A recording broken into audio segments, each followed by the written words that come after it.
soloist will commence with an inverted derry turn and then reposition into a knife edge movement. And then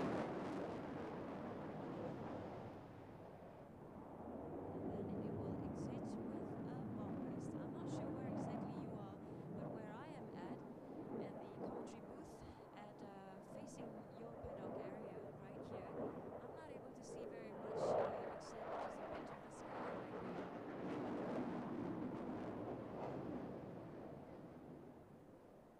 But if you have a better view, especially some of you up on some of the hills, enjoy. This is a performance by 5FA18D Hornets.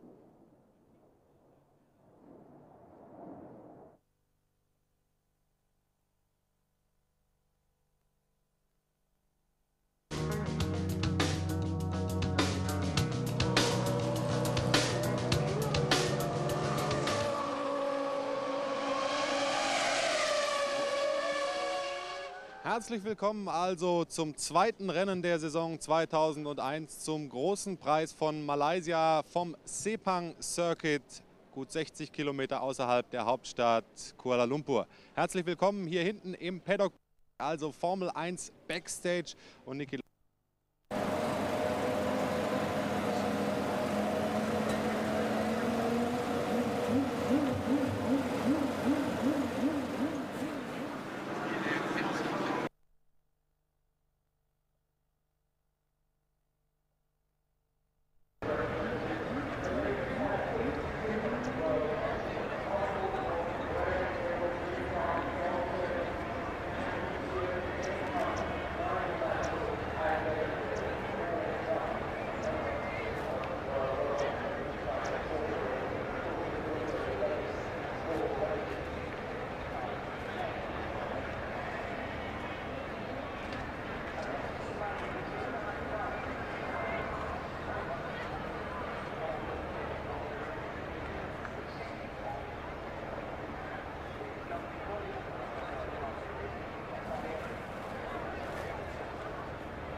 Where are we then?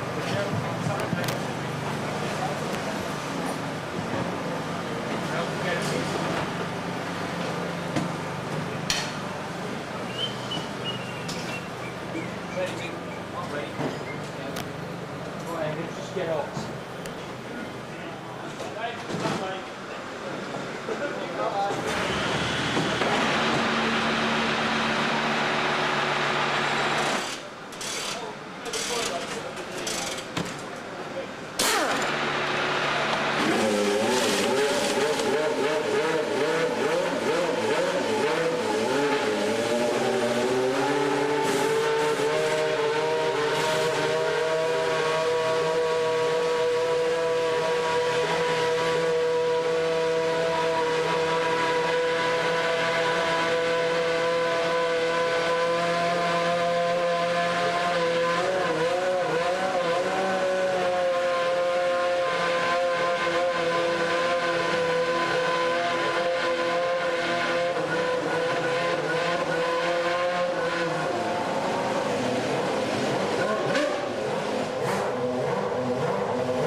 Okay, see you there, mate.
Yeah, 202. Come on, mate, don't pass me.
Solo davanti, le gomme.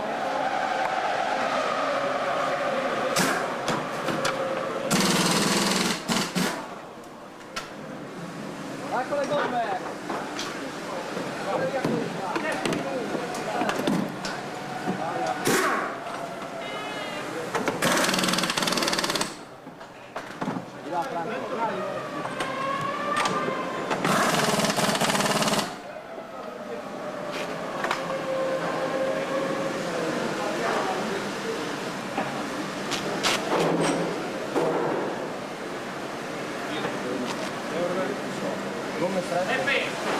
Che volante c'hai? Dove posto? Good day to have another look at the data, see exactly what we've got there.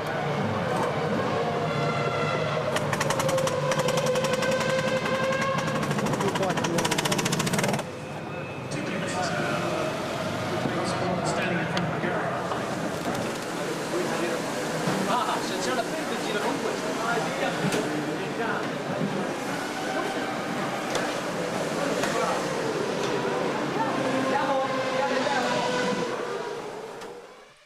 Hi to our friends, you're already taking steps to stay cool. How difficult is it going to be for you physically today? I hope not too much difficulties. For sure we're going to lose a lot of water. We're going to be pretty much dehydrated.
It's race day at the furnace that is the Sepang circuit. World champion Michael Schumacher aiming to hit his opposition for 6 in Malaysia. Hello there, good morning to you all from our London studio. Michael Schumacher has won the last 5 races from pole. His Ferrari is at the sharp end again. Only Ascari, back in the 50s, has managed to win 6 in a row, more than 6 in a row, as the pole sitter. Tony, we poised for a piece of modern Grand Prix history? It's on the cards, isn't it? Schumacher's a reluctant record breaker, however. He said he's just thinking about the next Grand Prix win. He wants as many wins as possible.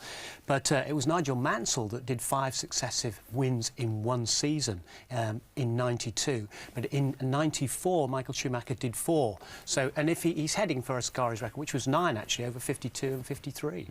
At one stage in qualifying, it looks as though younger brother Ralph might pip him for pole, but big brother then took command. A great battle of the brothers, and they both talked about their parents nervously watching things unfolding at home. Barrichello was in that battle as well. David Coulthard had started off with provisional pole, but at the end of it, the man with a bid in reserve and this wonderful Ferrari 2001 was Michael Schumacher. He's always been on pole here.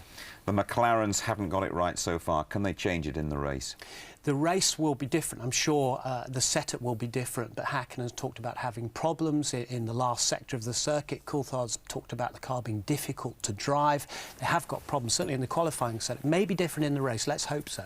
Only the fittest survive this race, prosper in this race. Well, David Coulthard, who is fit of the fittest, looked quite tired yesterday, and marathon man Jarno Trulli complained about not being able to breathe properly. So yes, they've got to be fit. It is going to be difficult, especially for the young drivers. Thanks, Tony. Let's just remind you how the grid looks. That all-red front row, Barrichello alongside Schumacher, Ralph, best qualifying performance of his career, Hakkinen 4th, Eddie Irvine down there in 12th in the Jaguar, and Bertie in the 2nd Jaguar 15th. I should tell you that Bernoldi is relegated to 22nd on the grid for a technical infringement. I'll tell you also, it's been raining over there in warm-up. Barrichello 14 seconds down on his qualifying time, but quickest in warm-up. It has dried up, but crikey, it's hot over there. 42 degrees on the track, 33 degrees the air temperature, 55% humidity. That is hot, hot, hot.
Prix, over 1.5 hours in the oven for the drivers. The race has been a car breaker over the last couple of years as well. Let's go to the front of the grid and join Martin Brundle. Hello, Jim. Well, is it going to be Michael Schumacher's day? I haven't got time for a full grid walk today, but I'm going to just paint the picture for you. They spelt his name wrong on his board here on the pole position, but much, much worse than that. He's in the spare car. He had a problem, just got out of the pits on time, and here he is then in the spare car. I believe a lot of the setup in there was for Barrichello. They've already changed the nose here on the grid. So 4 metres behind him, albeit actually second place there, is on the right-hand side, the cleaner side of the grid, Rubens Barrichello. He has shown every ability this weekend to be just as fast as Michael Schumacher. James Allen will get into this a little bit more as we get underway in the race. Will they use Barrichello to keep the others back and let Michael go off on a 2-stop strategy and hold up the others? So here we are, Ralf Schumacher, stunning performance in qualifying, probably got a little bit less power in the race today, but how will those Michelins fare in the race? We haven't seen them up the sharp end yet. In Melbourne, we didn't have this opportunity, and Ralf could very much be the surprise package of the day and one to watch. McLaren on their back foot. Hakkinen pulled something out in qualifying for this 4th place on the grid, but they're struggling. Damage limitation time today, I'm afraid, just like in qualifying yesterday. So can McLaren come through? I think they'll be stronger in the race than they were in qualifying. The Hondas in the Jordans and the BAR looking strong too. Coulthard with a lot to do. Irvine and Button a long way down. It could rain slightly later on in the day. Thank you very much indeed, Martin. Last-minute preparations on those Ferraris. Barrichello, he has been going really well. Will Schumacher become the first driver ever to win 6 in a row from pole? First modern driver. Ralf Schumacher, he is right in the mix. Could he be on the verge of his first Grand Prix victory in that flying Williams? And what about Hakkinen or Coulthard? As Martin has been saying, they've been having problems. Will they find the sweet spot when it matters? Don't discount the Jordans as well. The Malaysian Grand Prix is imminent.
You're with ITV's F1 team for the Malaysian Grand Prix, the second chapter in the 2001 championship. The futuristic, state-of-the-art Sepang circuit just outside Kuala Lumpur is the venue. Let's join Martin Brundle and, first of all, Murray Walker.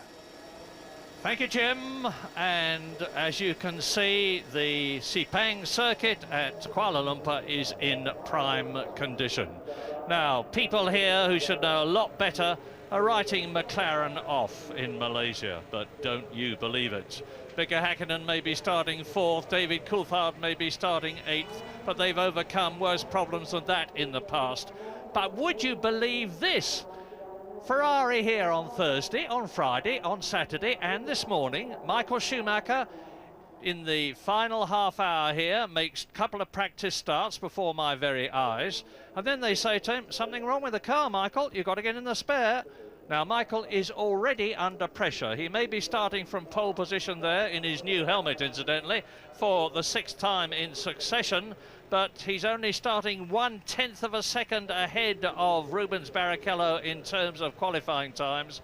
Rubens is really getting the feel of things at Ferrari after his first season, and now Michael is having to settle down in the spare car which had been set up for Rubens Barrichello. They've been making adjustments to the nose right up to the last seconds. And his brother Ralph behind him on the grid is going to be a real problem, because believe me, that BMW engine of his has got massive grunt. They can't keep up with it on the straights. And we've got this wonderful, wonderful new element in Formula One that you've heard about so much, but it's really coming to the boil now. The tyre war between Bridgestone on Ferrari and others, of course, and Michelin on Williams and others, of course.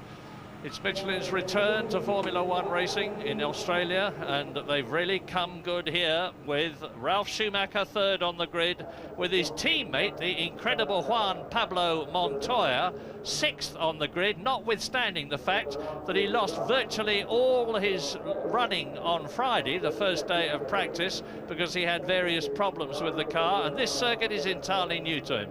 But he's overcome that. There he goes, sixth on the grid. It's an enormously demanding race. You've heard it from a lot of other people, but you're going to hear it from me again. 56 laps of here, and that's going to be over an hour and a half in these sweltering conditions. Now, I was literally dripping with sweat just walking from one side of the track to the other to get into the air-conditioned commentary box. I'm all right, but down there, those drivers, cooped up in their cockpits, are wearing 3-layer Nomex underwear, long johns, long-sleeved vests. They've got overalls on top of that. They've got the balaclava, they've got the helmet, they've got the gloves, the boots, and they're totally cooped in the cockpit for safety reasons. It's going to be about 50 degrees in the cockpit and massively difficult. Thought I'd walked into the wrong commentary box, Mary. You were talking about underwear as I came through the door. I was on the wrong show there for a moment. Literally, I've just walked in, so I'm not absolutely clear what you were talking about. I was just saying it's going to be jolly difficult for them because it's so swelteringly hot. Well, you're sweating. I mean, it's coming through your shirt. I know, I'm absolutely saturated, literally just walking over from the other side of the racetrack. It's incredibly hot here. But as I said during qualifying yesterday, if you're watching that show, often when you get up and running and the adrenaline's flowing, you get a little bit of airflow through the car.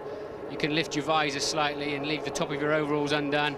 There's all sorts of devices in the car, some teams using dry ice, others, as was explained earlier, using balaclavas and anything they can to make the driver feel more comfortable. But it's a psychological thing as much as anything. Once you're underway, it's okay. When you're stopping and starting during qualifying and free practice, the heat just wells up and you just have to get out of the car sometimes. You can't cope with it. But I don't think they'll have a problem in the race. They're all pretty fit. Well, two teams that may not be too unhappy about the heat here are BAR and Williams, both of whom were in Kyalami in South Africa, specifically testing under the very hot conditions that are applied in Australia here and are going to apply in Brazil. They've got all sorts of special ducts in the car to protect the delicate electronics, which can cause the engine and other things to shut down. But away we go on the formation lap, which enables you to see what this Sepang circuit is like. 3.4 miles altogether. The very slow turn 1, the right-hander coming up to the even slower turn 2.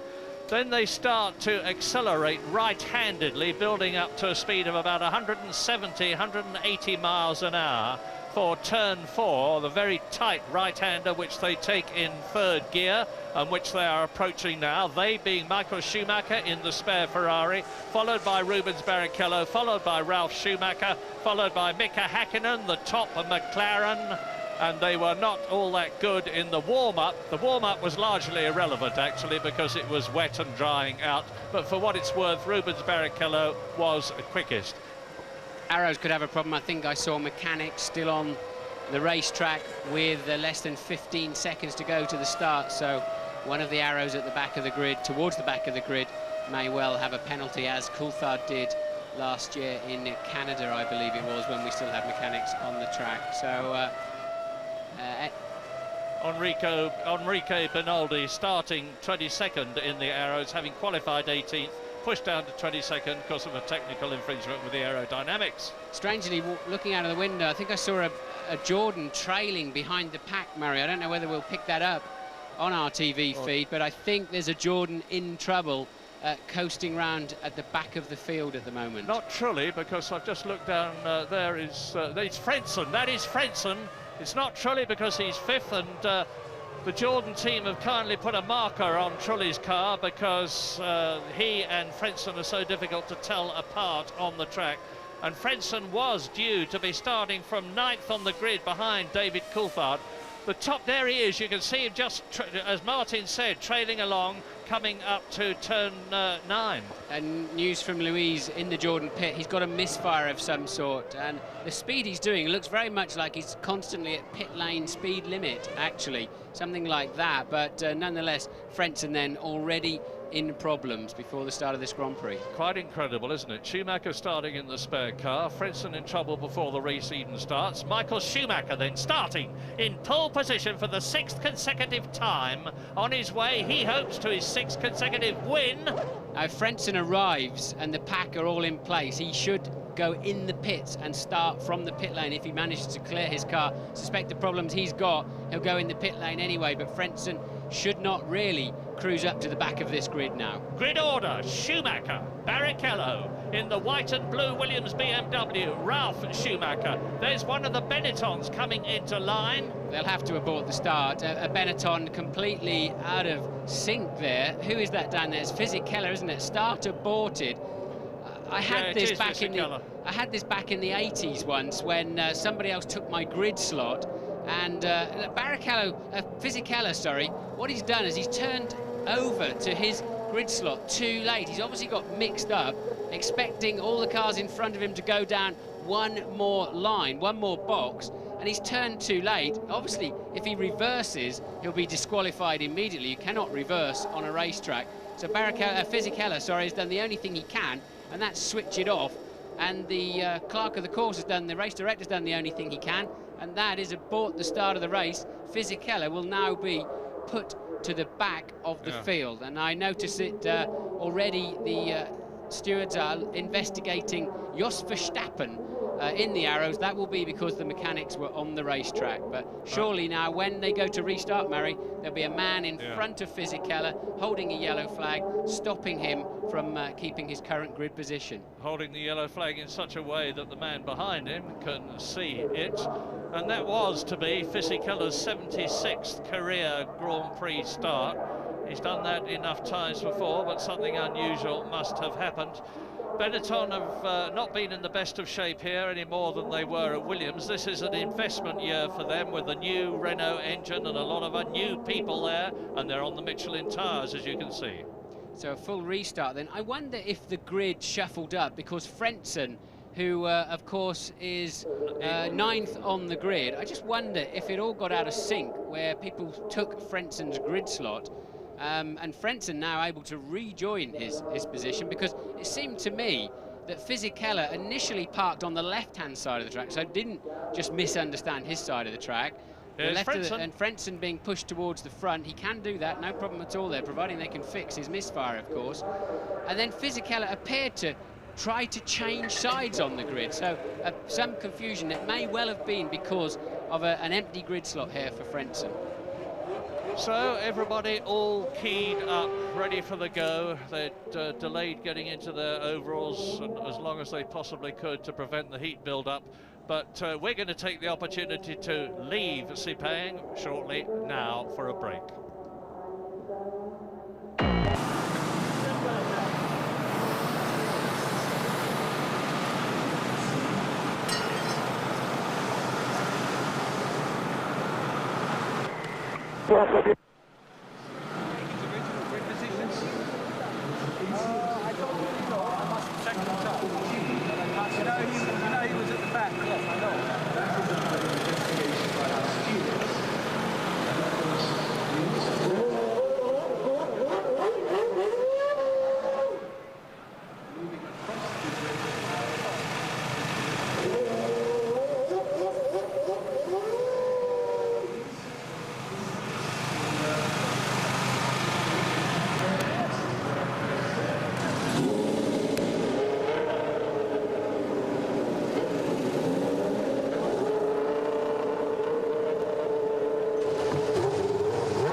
jump down around us?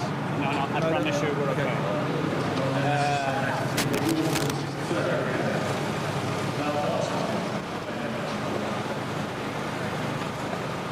Did he dummy it? That. No, would he dummy it? Did he dummy it up? No, he's not brave enough. Neither am I to do it. I wouldn't ask him to do it. Huh? No, we're okay now. Honestly. We don't. Honestly, in everyone's safety, I would never do that. You okay? At the airport. Huh? Just coming up to 1 minute to go. Welcome back to Sepang. Restart in just under a minute. Restart being the rerun of the formation lap. And we will be watching, of course, particularly carefully Heinz-Harald Frentzen in the yellow Jordan, 9th on the grid, to see whether they've overcome his problem. Yeah, so what does this all mean? The race will be 1 lap shorter, and now it's effectively a whole new start. Frentzen has retaken his position, which I believe, under the rules, he's perfectly entitled to do. So that's a major let-off for the Jordan team there, and but it happens. Sometimes it falls your way, sometimes it doesn't. I believe they will stop Fisichella from moving away from the grid and put him at the back. He caused the aborted start by apparently just mistaking which side of the grid he should be parked on, which is the ultimate embarrassment. If he's not, I mean, he just will be so red inside that car. So, and there's the man with the yellow flag in front of Fisichella. Yeah. So that's his punishment. Everybody else has now got to, and there's a car stalled on the line. And who is that? It looks like Montoya. Marquez in the... I think it's Montoya. Oh, you're right, it is Montoya. He certainly didn't need that or want that. Now, he's going to have the same problem. You are allowed now to close up through the ranks, provided you can do it without inconveniencing anybody. Dry ice is what you're seeing bouncing. That's coming out of the radiators. All the teams have shoved dry ice in to try to keep the cars cool. 2 starts do not help them at all, and you get this kind of problem creeping in. The clutches get hot, the engines get massively hot. There's a heat soak as they sit on the grid, waiting for that restart. And as they brake for the first corner, all of the dry ice shoots out of the radiator side ducting. Track temperature, according to our information, down quite a lot now to 35 degrees from 43 degrees. I find that hard to believe in the short time that we've had. But that's the official information as the 2 Ferraris stretch out ahead. I'm surprised at that. I would expect Michael Schumacher, in order to minimise his time on the lead, as Montoya's car is seemingly wheeled away, to lead the parade round slowly. Schumacher, that is. Yeah, so Montoya then clearly not just a stalling of the engine, there's some other problem by the looks of it. It's surprising they can't get that to go on the line, and they've got to clear it through a gap where all of the mechanics and support crew are still dragging their generators and spare tyres, etc., etc. And they can now recover that over the white line into the pit lane and try to start him from there. That's off he goes to get to the spare. I don't believe Juan Pablo Montoya rushing down the pit lane. I don't believe he can use the spare car now, Murray. I'm not absolutely sure about that. I'd be very surprised if he's now allowed to jump in the spare car. Well, they seem to think so. We'll soon know, because we'll be watching him as you will. So, what a race of dramas already. Michael Schumacher comes out in the spare car at the last moment. Heinz-Harald Frentzen tours round on the first formation lap. Then Giancarlo Fisichella pulls up in the wrong position on the grid, as a result of which the start is aborted. Then Juan Pablo Montoya can't get the Williams, or his people can't get the Williams started.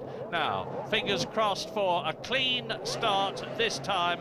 Not for 56 laps as originally scheduled, but for 55 laps of this 3.4-mile Sepang circuit. Yes, we still think that because the race has effectively started, this counts as a lap of the race they've just done.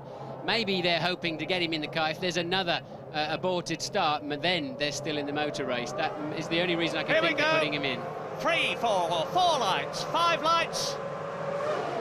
And it's going, Malaysia. Beautiful start by Michael Schumacher. Rubens Barrichello not so so good. Coming up fast is Ralf Schumacher. Behind him is Jarno Trulli cutting through on the inside. Barrichello blocks him off, and Barrichello and up into second place, but now spinning it goes Ralf Schumacher. Is anybody going to hit him?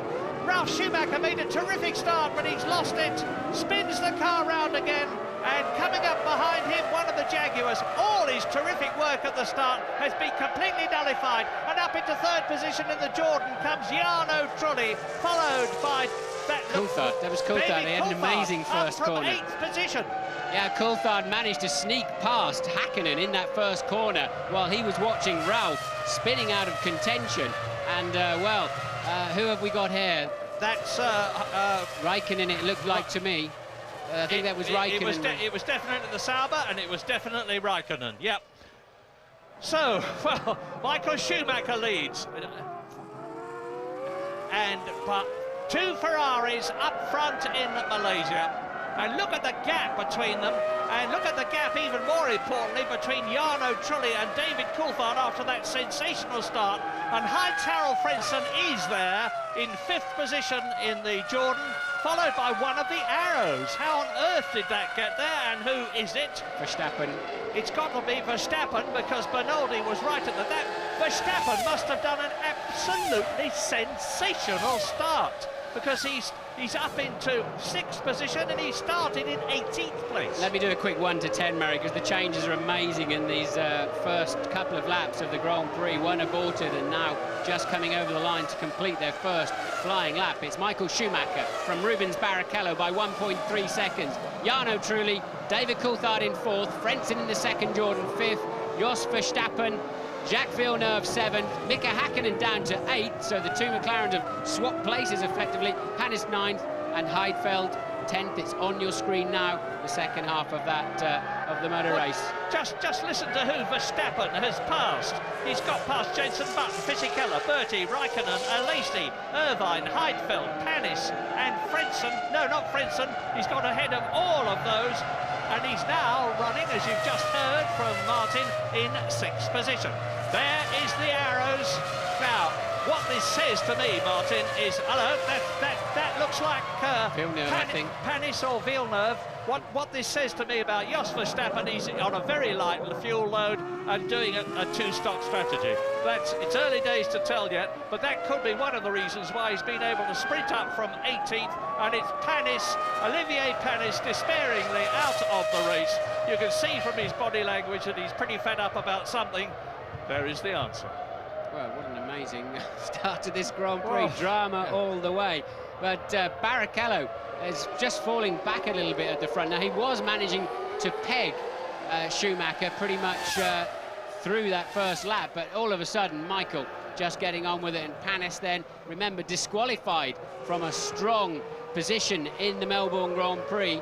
And here he is already out of the 2nd Grand Prix of the season. So over the line goes Michael Schumacher, 2 laps completed. Behind him, Rubens Barrichello, 1.5 seconds. And Ralf Schumacher is starting to storm up through the field. He is currently at the end of the previous lap in 20th position. Barrichello closing a bit on Michael Schumacher as they go through the bends there, with Jarno Trulli already on lap 3, 5 seconds behind Michael Schumacher. David Coulthard is less than a second behind Jarno Trulli. So it's Ferrari. They're in the grid order that they started, and Louise Goodman has got news. Unbelievable drama at the start of this race, Murray, and just to let you know, there may be a bit more to come. I'm standing out at the back of the garages. It's starting to rain. Well, oh, look at that! Michael Schumacher off, and is he out of the race? He's kept an absolute roar from the crowd. Barrichello goes into the lead.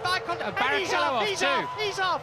Amazing. Both the Ferraris off. And Jarno Trulli leads the Malaysian Grand Prix as it starts to the rain. What amazing. And I haven't seen Coulthard behind him, so did all 3 of them go off? So yes. Wet, you think? Wet? Well, it must be raining. Louise just pointed out. Now, Coulthard is there. I missed him. And both Ferraris caught out on what must be a slightly damp corner. One of them 3rd. It must be surely Michael Schumacher who regained the circuit first. We'll know in a moment. We're on lap 3 out of 55 in this incredible race already. As coming towards us from Italy in the Jordan Honda The Honda engine now leading a Grand Prix for the first time since they've come back into Formula One. And look at the rain pouring down. And when it rains in Malaysia, believe me, it comes down not by the bucketful, but by the ocean full. They're having to slow right off. And here's a replay of Schumacher in the lead and Barrichello behind him. I believe they went off probably initially on some oil from Panis's blown up BAR Honda. One Ferrari following the other through the gravel traps. That's caused a few heart attacks back in Maranello, but they both just got away with it, and now it's raining hard. They'll have to come in for wets at the end of this lap, I believe. And you will have seen from that shot that it wasn't Schumacher that regained the track first, it was Barrichello up into third position with Heinz-Harald Frentzen, and in they come for rain tyres, James Allen. Well, there's some cars coming in, Murray. There, that was the Ferrari team. James. Blinder here. Benetton have played an absolute blinder. They saw the problem. It's absolutely bucketing it down here. Fisichella got service first. Button got service second. Also one of the Minardis, but astonishingly, nobody else came in. Safety cars out. Safety cars out. I'm not surprised because look at this. The conditions are impossible. Two Jaguars line astern in the pits then. So the Jaguars in together. The Ferraris went around one more time. That's not got a lot of groove in that wet they're thinking of putting on there. And you're watching Fisichella, who's out now on wet tyres. But those that carried on past the pits will lose out quite heavily here. Depends just when this safety car picks up the pack. That's picked up Button, hasn't it? It's a Button behind it. Now, we're going to wait for the safety car to come round to try to tell you logically and clearly about what is happening here. But you've heard the word monsoon, and that's Nick Heidfeld sitting in the Sauber, the man who had such a superb race in Australia, finishing in fourth position. Look at his rear wheel spinning. He's beached the car. The ride height in these Formula One cars, the distance between the ground and the bottom of the car is minimal, and he's beached it somewhere, and James Allen has got more news for us. Well, the $10 million question now, of course, for these teams is who do they bring in first? Who do they serve first? Particularly McLaren. We've got two equal drivers. Who's going to get the tyres first? Is it going to be Häkkinen or Coulthard? From the body language of Ron Dennis, it's going to be Häkkinen, would you believe? James Trulli is off. Jarno Trulli has gone off the track. You've just seen him. He was the man who was leading the race when the rain started coming down. Well, this has surprised everybody. I did a scan, and they're not able to get round on their slicks. They're obviously aquaplaning off the road. I think Fisichella's the one who's going to gain most out of this. I believe he's ahead of the safety car and will come back round behind the pack. Cars off everywhere. I did a scan, Murray, of all of the major teams, and they all thought either no rain or a tiny bit of rain this afternoon, and that's why everybody has been so surprised. No sign. We got one Ferrari in the pit then, and Michael Schumacher is having to wait to see Barrichello serviced first. Michael Schumacher is parked up line astern behind the Ferrari of Barrichello.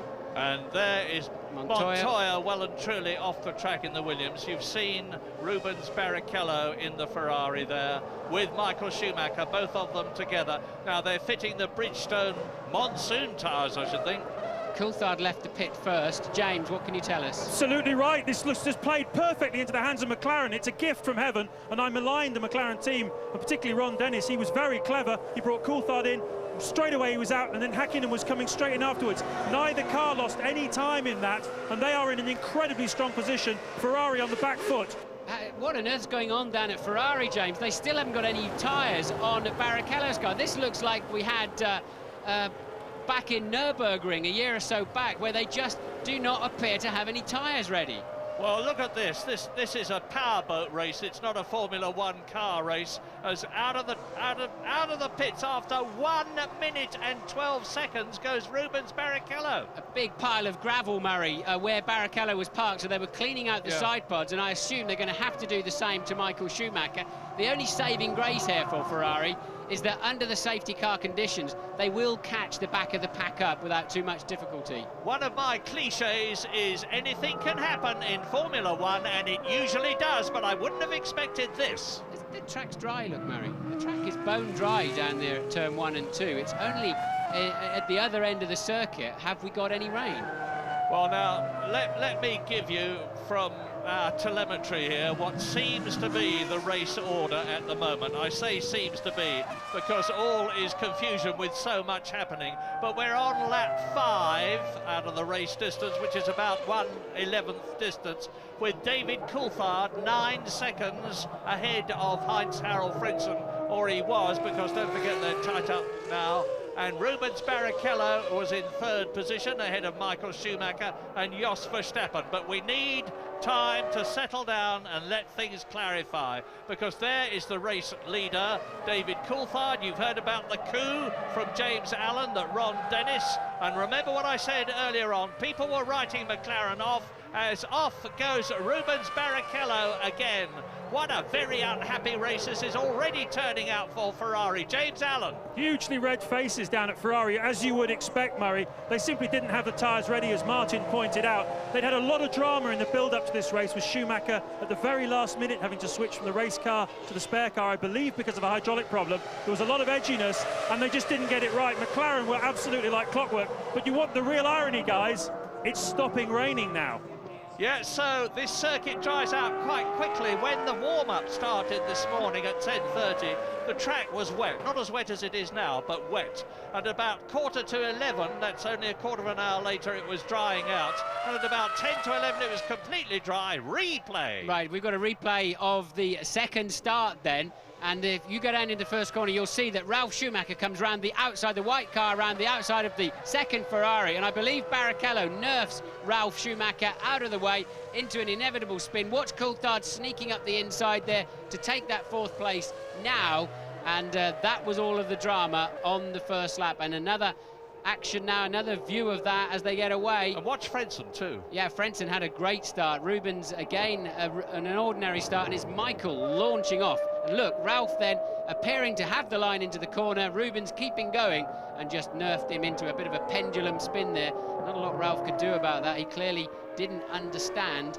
And I think Eddie Irvine got caught up in that somewhere as well, with a spin at the back. Yes, there's Irvine with a spin at the back of the field. But according to the computer at the moment, not what you're seeing on your screen, I think those cars immediately behind the safety car are now a lap down. Coulthard leads this race from Jos Verstappen, Frentzen, Hakkinen, Trulli, Alesi, Fisichella, Ralf Schumacher, Mazzacani, and then the 2 Ferraris. And then the lapped runners. That may yet unfold, because yeah, now the safety car will let the lapped runners pass to come round to the tail of the field and pick up the race leader, which according to the computer is David Coulthard. Yeah, and of course they will all have closed up. So who is in 2nd position? Who is in 2nd position? Jos Verstappen is in 2nd position, and he started 18th. Yes, there's 15 runners left in that, and if this race restarts under wet conditions, watch out for Verstappen. I think Coulthard will have his hands full. Jos was very, very fast in the rain this morning, and always is fast. There are 15 runners left in this race, and the top 15 on the computer at the moment, and this is, I assume, now sorted out after the chaos and carnage out on the track and in the pit lane. We saw 2 Ferraris parked up for 3/4 of a minute, probably even a minute before Michael Schumacher got out. It is David Coulthard from Frentzen, Verstappen, Hakkinen, Trulli, Alesi, Fisichella in 7th, Ralf Schumacher is 8th, Mazzacani in the Prost is 9th, Rubens Barrichello 10th, Michael Schumacher 11th, and then Jenson Button 12th, Bertie in the Jaguar 13th, Tarso Marquez in the European Minardi, and Alonso in the 2nd Minardi 14th and 15th.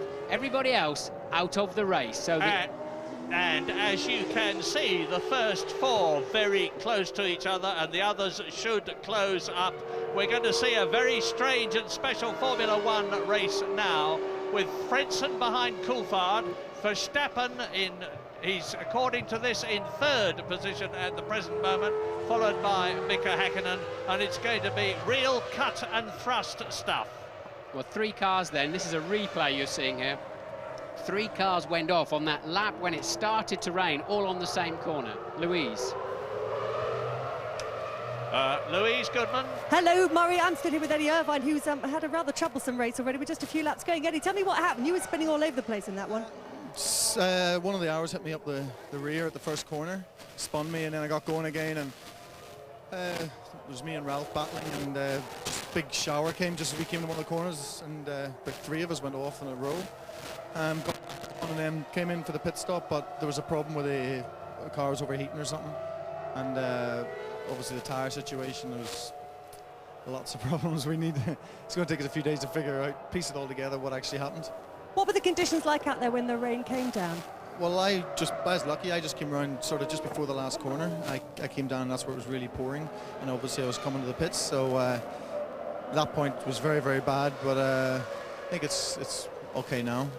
Thanks, Eddie. A spectator from now on. Back to you, Murray. Here's something I can't explain, Murray, is Frentzen is now up in second place, Verstappen down to third, and that is truly going off. He's currently shown as 5th. He obviously escaped out of that gravel trap at some point. Again, it doesn't say replay, but I believe this is and Coulthard off in the background as well. It's Frentzen. This is this problem. It's Truly, but that's a replay. Yeah. Coulthard went off in the background, recovered, and came in the pits first. So they were running first and second into the last corner of that lap where it started to rain. It was a replay, and they both went off in the last corner. Coulthard making it back onto the track first. No news about when the safety car is coming in at the moment. I was surprised at the big gap between Mika Häkkinen and Jarno Trulli on the track at the present moment. You can see David Coulthard tucked up behind the safety car, and the yellow Jordan to the right is Frentzen. And Frentzen is a changed man this season. He was pretty downcast with Jordan last year because of all the unreliability problems that he had with the car, because he failed to finish 11 times out of the 17 races last year.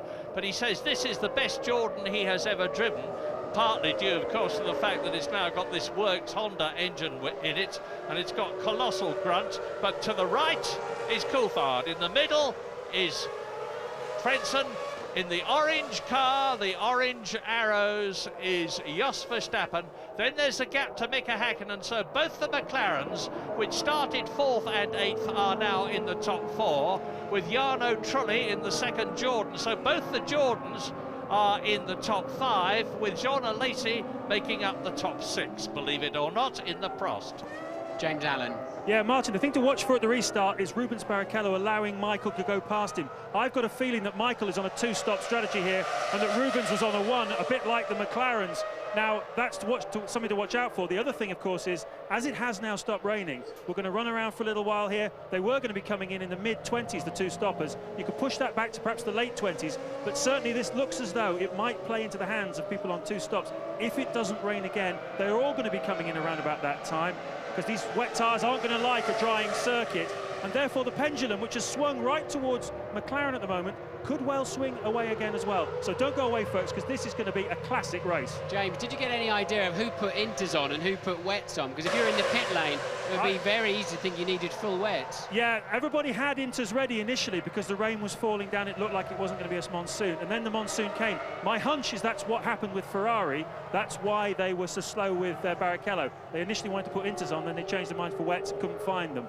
McLaren certainly put full wets on. It was so heavy, the rain at the time, Martin, you couldn't really have gone any other way. Yes, because we've already seen Barrichello fly off the road, rejoining after his pit stop. So Barrichello then possibly still on intermediate tyres. Yeah, let's explain what inters are. There's various grades of tyre in terms of their tread configuration, and inters means intermediate. That is for circumstances where the track is damp to wet, but not monsoon conditions like we've had. And Bridgestone and Michelin, of course, will also have a tyre that's better for drier conditions and a tyre that's capable of coping with the really, really rain-soaked track. Now, let me quickly tell you, while you're looking at these replays, of who is out of the race. Jacques Villeneuve and Panis are out, so there is Panis on this replay. Both the BARs out. Nick Heidfeld is out in the Sauber, as is his teammate Kimi Räikkönen, with flames coming from the back of the BAR. So a terrible race already for BAR and for Sauber. Bernaldi is out in the Arrows. Montoya is out in the Williams. Not a very good Grand Prix start for him this season. Eddie Irvine, you've heard from, is out in the Jaguar. And on lap 8 with the safety car No news yet about when it's coming in. Yeah, I don't understand why the safety car's still out there, unless they're still clearing away the various cars that were beached in the gravel traps. We haven't seen any signs of that on our TV picture, but no safety cars coming in at the end of this lap. Martin, just look at Jos Verstappen. You can sort of almost feel the car pulsating with his eagerness to get to grips with the two in front of him. He hasn't had an opportunity like this since his first season in Grand Prix racing as the reserve driver for Benetton, and he subsequently took over the drive and got 2 third places. Yes, and as I said earlier on, he's very, very fast in these changeable conditions. And anybody who is out there on inters, I think, will be, within a lap or so, will be on the right tyre, because the full wet is going to get very, very hot in the early section of the lap. The first 4 or 5 corners of the lap are quite dry until now, till the exit of turn 4, look. And then the wet will come into its own for a while. But I think right now, if I was just taking to the track for a test right now, I think I'd be on the intermediates. Well, I said that I was surprised at the gap between Jarno Trulli in 5th place and Hakkinen in 4th position on the track. That's disappeared now. Look at it. So, Coulthard, the safety car is coming in at the end of this lap. Remember that they're not allowed to pass until they get the green light and cross the line. David Coulthard leading Frentzen, leading Verstappen, leading Hakkinen, leading Trulli, leading Alesi. Those are the top 6. I can explain now how Frentzen's popped back in front of Verstappen, apparently under what must have been a myriad of yellow flags as everybody was falling off the road with that surprise rainstorm. Apparently Verstappen overtook Frentzen under a yellow and so has yielded to try to avoid any kind of penalty. In fact, it now says the safety car will do 1 further lap, and I just can't see why at the moment. Just as a matter of interest, the man who is driving the safety car is Bernd Mailander, the German DTM and touring car expert. And he's had a lot of mileage in this car, and there's a lot of responsibility on his shoulders now. I wonder if the race director is in contact either with, through one of the teams, with the drivers. I know they can sometimes ask opinions as to whether the track is ready to go, because they're obviously feeling how much water there is down. A couple of those corners are still pretty wet, actually, as you look further around the lap. But here we are through 14, and it's virtually bone dry again, isn't it, on their right-hand side of the track. So I wonder if either the safety car driver and or some of the key drivers are saying, give it 1 more lap. Yeah, up to the hairpin, 180-degree hairpin turn 15, which they take in a very low gear. So here is the final lap for the safety car, as far as we know, although obviously we're keeping our eyes on it and we'll keep you tuned. Coulthard to the right, the man who last won a Grand Prix in France last year. He won the French Grand Prix, he won the British Grand Prix, and of course he also had a 3rd victory that year. And into turn 1, safety car, Coulthard. Yellow Jordan, Trulli. Orange arrows, Verstappen. Silver and black, McLaren, Hakkinen. Yellow Jordan, Trulli. And the Prost of Jean Alesi, who's higher up now than he's been for a very long time. And there's the replay of the BAR in flames spinning off, with Olivier Panis finishing his race. Yes, and of course the next 2 cars round, really, that would probably not have had yellow flag assistance or so much warning were the 2 Ferraris, who both went off on that corner, and it was starting to spit with rain. And as you well know, a drop of water and a drop of oil is massively slippery, especially if you ride a motorbike on the roads. And that caught both Ferrari drivers out. James? Yeah, down at McLaren, big drama here. It appears Coulthard's radio is not working. I've just seen Dave Ryan running across. They're about to give him a board next time round.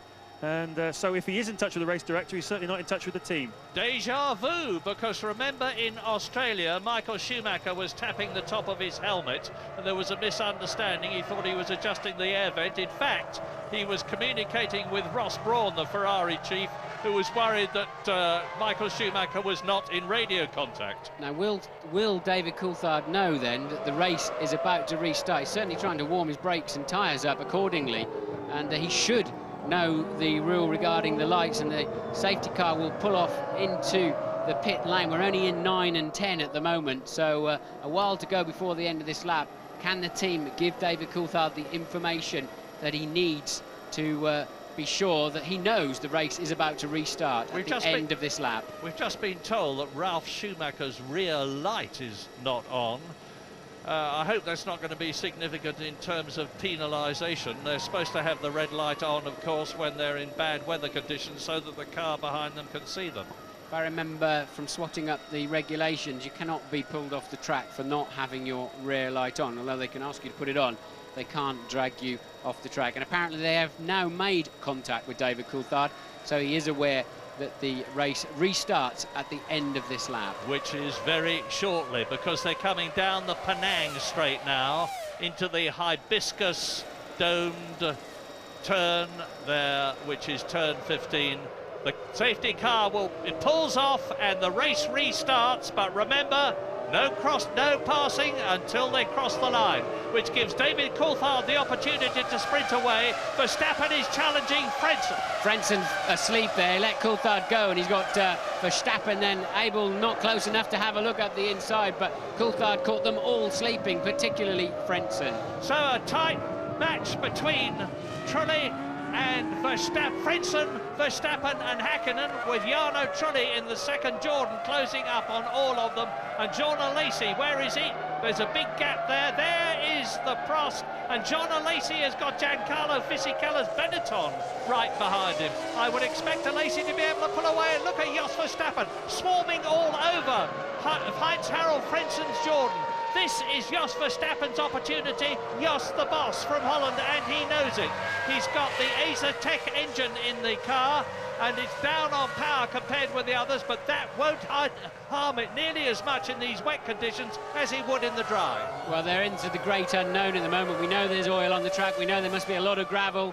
The track is sort of 25% dry and 75% wet or very wet, and Hakkinen now having a good look up the inside of Verstappen into turn 9. Hakkinen looking comfortable. Two McLarens working better in these conditions. Just before I came up to the commentary box, Mika Hakkinen came up to me and he said, have a nice afternoon, and I said the same to you. It's already turning out to be a lot nicer than he might have expected. In fourth place and challenging Jos Verstappen for third, Heinz-Harald Frentzen for second, as David Coulthard edges away a bit in the lead McLaren, with Lacey still sixth, Fisichella seventh, and Verstappen having a real go at Heinz-Harald Frentzen as we look through the ball of spray, and Jos Verstappen goes through at the hairpin. Terrific bit of driving. Jos Verstappen second place, Heinz-Harald Frentzen displaced.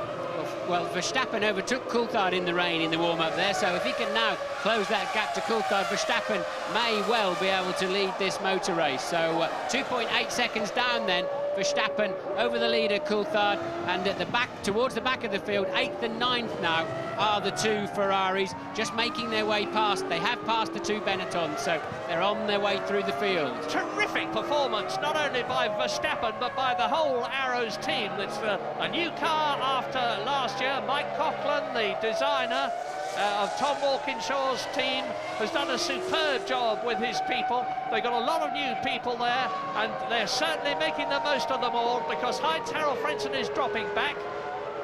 Mika Hakkinen doesn't seem to be able to do anything about them at the present moment, and Ralf Schumacher is up into 5th position in the Williams, and we believe that the Michelin wet tyre is particularly good, and the gap between Ralf Schumacher, who is 5th, and Hakkinen, who is 4th, is a mere 2.4 seconds, and getting smaller. Look, there's the proof.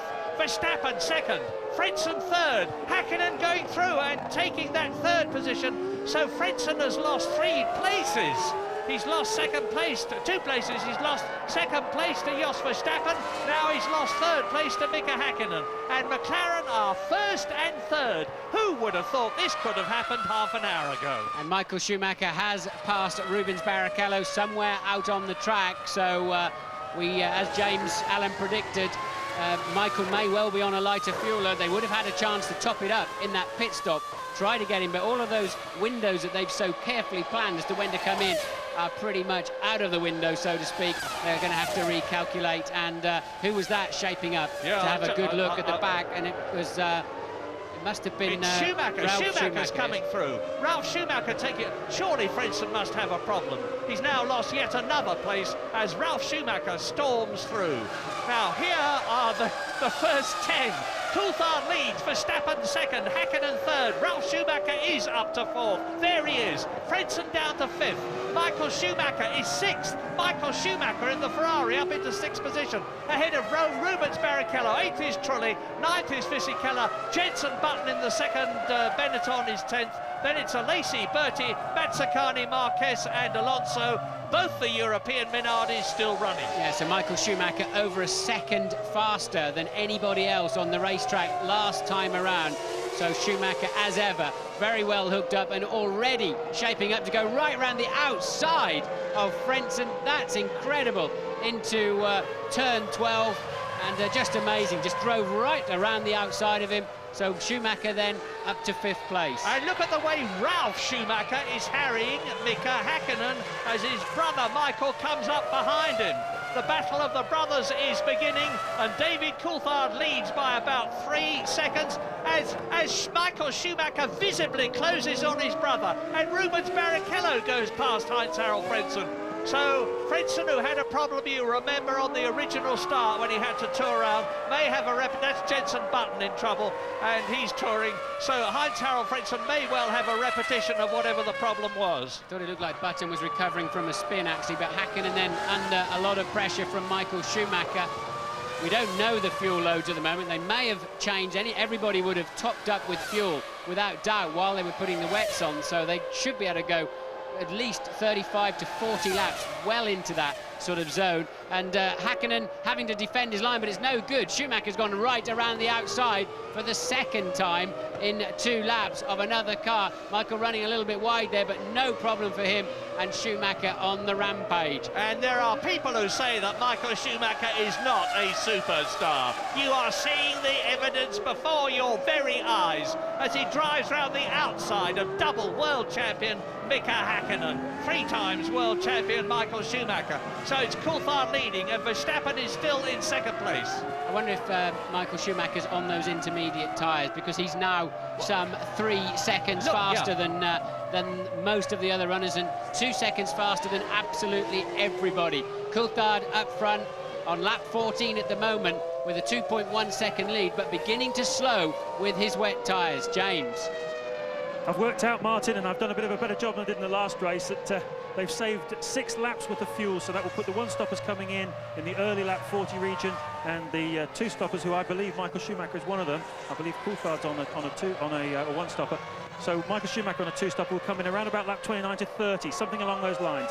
And the Ferraris are right up with the McLaren now. You're looking at Mika Häkkinen in 4th position, and Look how close it is between the Ferrari and the McLaren, and the McLaren it's Rubens Barrichello there battling against Mika Häkkinen, and he's going, and he does it. Rubens Barrichello passes Mika Häkkinen just as his teammate Michael Schumacher did, except that Michael Schumacher did it on the outside, Rubens Barrichello did it on the inside, and now Ralf Schumacher is closing up in the Williams BMW on Mika Häkkinen.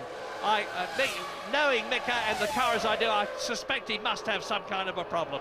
I think he's on wets, and I think the Ferraris are on intermediates. And now Michael Schumacher shaping up. He didn't make it to have a stab at Verstappen, so Verstappen stays second. Coulthard only just in front of them now. Look, Coulthard beginning to struggle at the front of the field. Michael now 4.4 seconds quicker than the race leader on the previous lap. They must be on different tyres. Here he goes, Verstappen second, right behind him, the Ferrari of 3 times world champion Michael Schumacher. As we look down on the first 3, David Coulthard, Jos Verstappen, and Michael Schumacher is going to go round Jos Verstappen.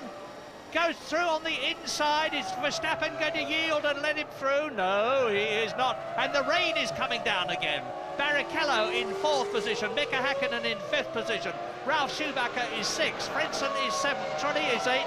Fisichella is 9th. Luciano Berti in the only Jaguar is in 10th position. And Michael Schumacher has another look at and another go at Jos Verstappen. and still he can't get past.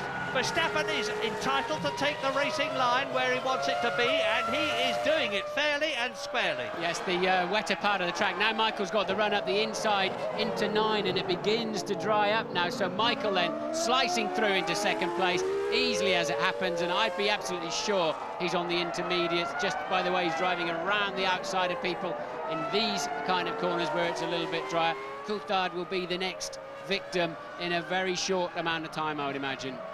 And Michael Schumacher shaking the head of the Ferrari, or the Ferrari shaking its own head, as the reigning world champion closes up on David Coulthard. Shortly, we think, to take the lead. David Coulthard looks at his mirrors. Michael Schumacher dives out from behind his wing, gets through on the inside. No, as they come up to the left-hander, turn 15 at the end of the lap. This is the end of lap 15 in this 55-lap race. 40 laps still to go, and a lot of drama still to come. And now Michael Schumacher goes for it as they come down to turn 1, and then the left-hander at turn 2, and through. Yeah, you can see the pattern on the tyres, Schumacher on different tyres, no doubt about it. It's clear to see from the pattern along the top, and of course the speed through these dry corners. So Ferrari then, whilst it took a long time to find any tyres, at least they put the right ones on. They found the right ones when they did.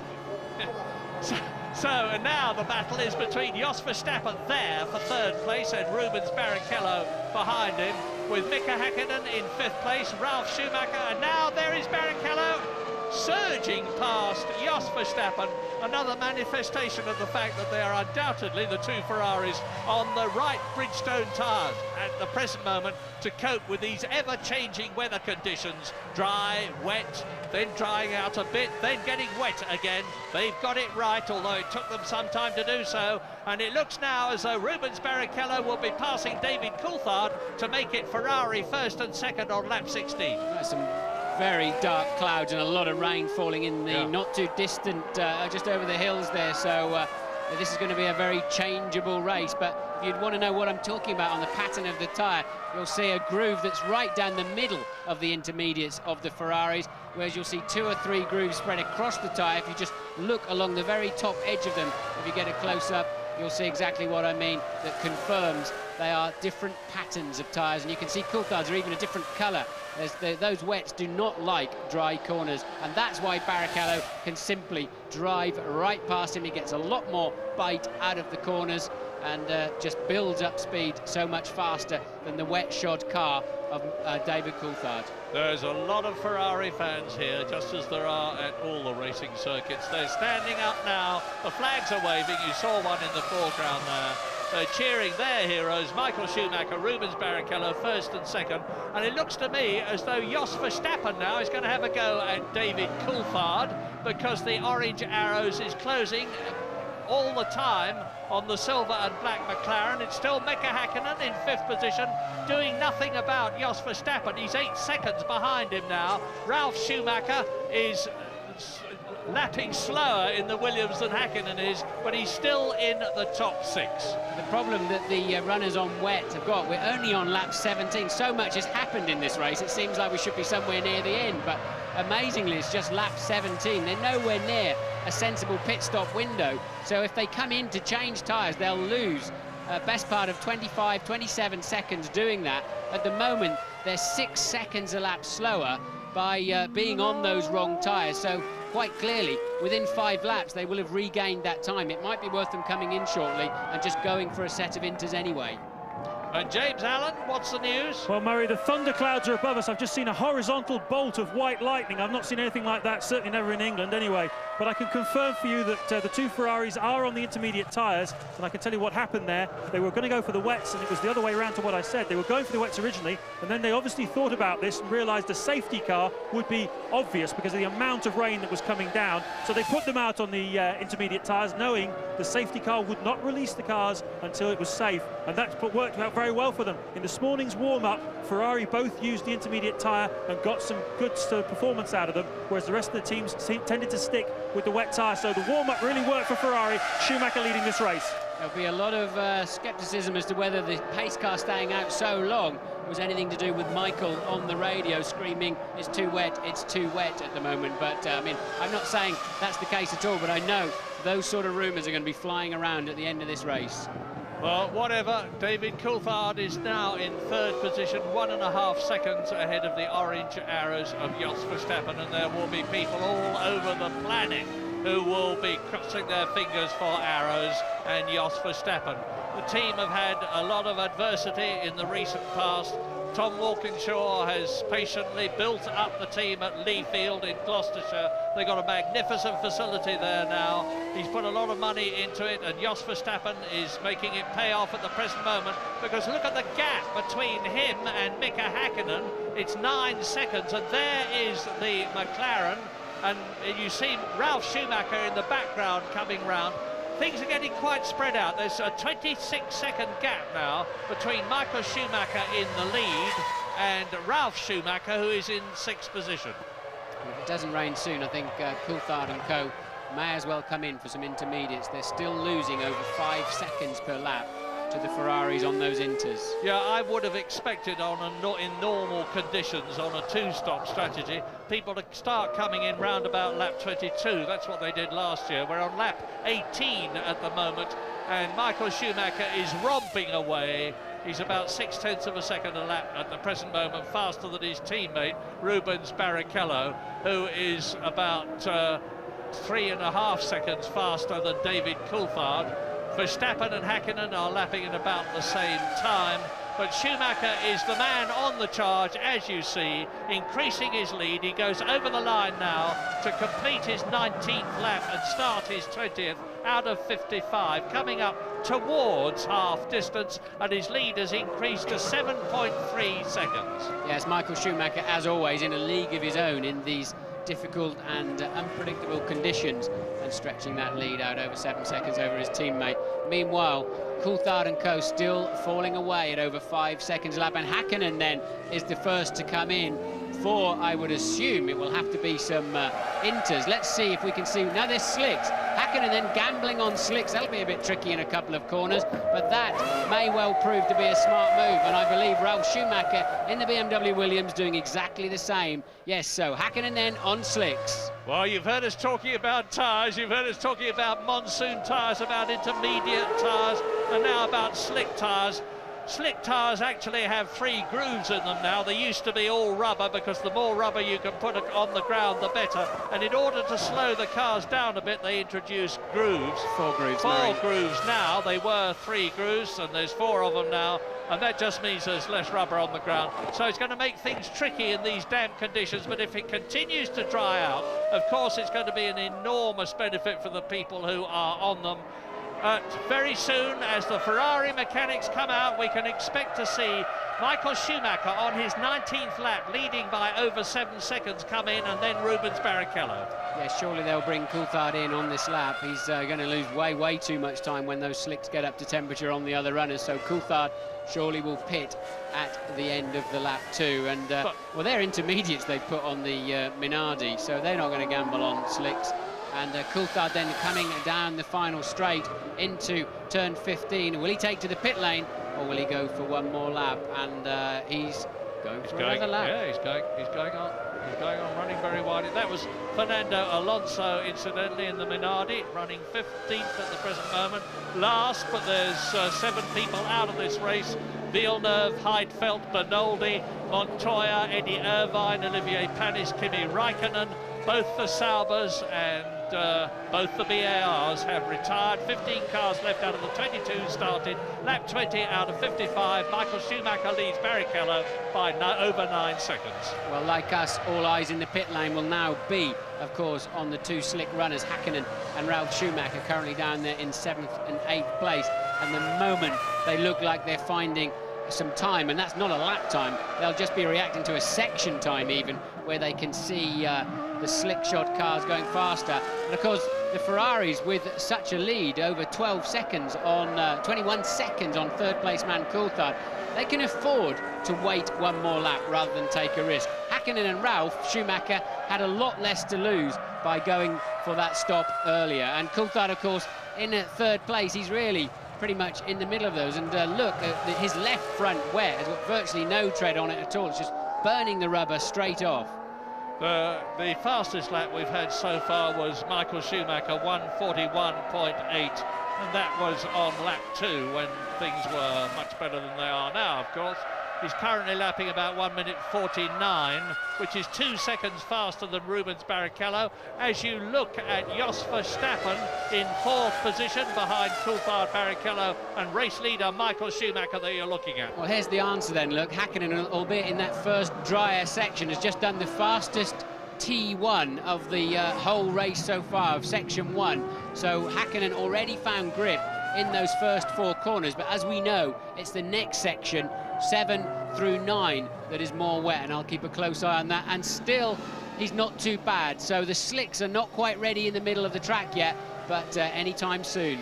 So Michael Schumacher, 1:49.8, and he can afford to stay out. He's got, compared with Hakkinen, he's over a minute ahead of him. He's 10 seconds ahead of Barrichello. He's 25 seconds and more ahead of David Coulthard. So he can afford to come in, take on new tyres, get out again, and still stay in the lead ahead of David Coulthard if they had a good stop. And we're looking at Mika Hakkinen now, 8th position, closing on Giancarlo Fisichello's Benetton ahead of him.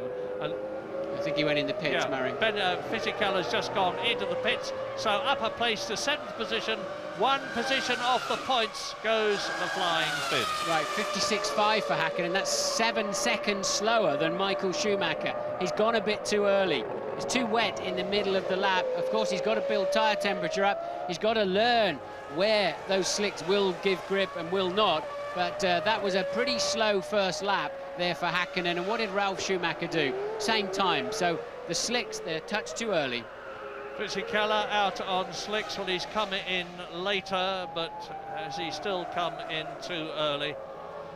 People say to me, why doesn't the best driver always win the race? And I say, well, you know, the best driver has to have the best car, he has to have the best backup, he has to have the best engine and mechanics. Of course, he has to have the best tyres, and he has to have the best tyres for the circumstances. And that is what Schumacher has got now. Barrichello in the pits then, so now let's see what Barrichello, surely they'll obviously put slicks on him and fuel it up. So they're just in a 2-stop window now. They can bring themselves back just about on schedule with this, and used, very used looking slicks there. They look quite new at the rear actually, and they're still trying to clean the side pods of Barrichello's car. I wonder if he, well, of course, remember he went off after he changed tyres last time, trying to catch the pace car up. He's been off once again since his initial spill in tandem with Michael Schumacher earlier in the race. Yeah, for some reason they were expecting a lot of debris here anyway. I know the BARs have got special wire mesh guards that they can rip out at the pit stop to clean out the side pods. Now they've got longer side pods this year, so the radiators are further back, and it's very difficult for the mechanics to reach into the side pods and get debris away from the radiators. And if there's debris there, it's going to be affecting the cooling of the engine. It will overheat and they'll be in problems. Lap 22, Schumacher leads Barrichello now by 16.6 seconds. In those, there's bags of movement there in the Jordan pit, as out comes Heinz-Harald Frentzen, who was in 6th position. Well, I don't know what they're reacting to by bringing these cars in, because the mid-sector's just 3 seconds too slow. I know it'll come round quite quickly, but at the moment they're still, of course, they were on wets, so I suppose they're moving from wets to slicks, and I'm comparing them with Michael on the intermediates, but nonetheless it is still a touch too early for slicks. No, not now, I think, Martin. Mika Hakkinen has just done the fastest first sector, as you pointed out earlier on, but this is the fastest of the whole race, 25.7 compared with Michael Schumacher's 26.2. There is Jarno Trulli in 5th position in the Jordan, and the order is Schumacher, Barrichello, Coulthard, Verstappen still hanging on in the arrows, in the points in 4th place, ahead of Jarno Trulli that we have just seen. Heinz-Harald Frentzen, both the Jordans are in the top 6, as are both the Ferraris. Mika Hakkinen in the 2nd McLaren is out of the points, he's in 7th place. Ralf Schumacher is 8th, and you watch now the Jordan, here it comes. Coulthard's getting some good lap times in now on his full wets. He's down to within 2 seconds a lap of Michael Schumacher. We're going to take a short break.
coming up towards half distance in this incredible race of incidents and surprises here in Malaysia, with Michael Schumacher leading David Coulthard and Rubens Barrichello as positions change all around, and you're looking now at Ralf Schumacher in the Williams BMW challenging Heinz-Harald Frentzen, who retains his lead, who is attacked again by Ralf Schumacher, who has to back off. The series of bends means that the man on the inside has the advantage, and it was first one and then the other. Yeah, and the stonking speed from that Williams BMW, and Ralph's got up the inside, but that's going to be a bit nip and tuck, and Frentzen having to yield there, really. But now is the right moment to be on slicks.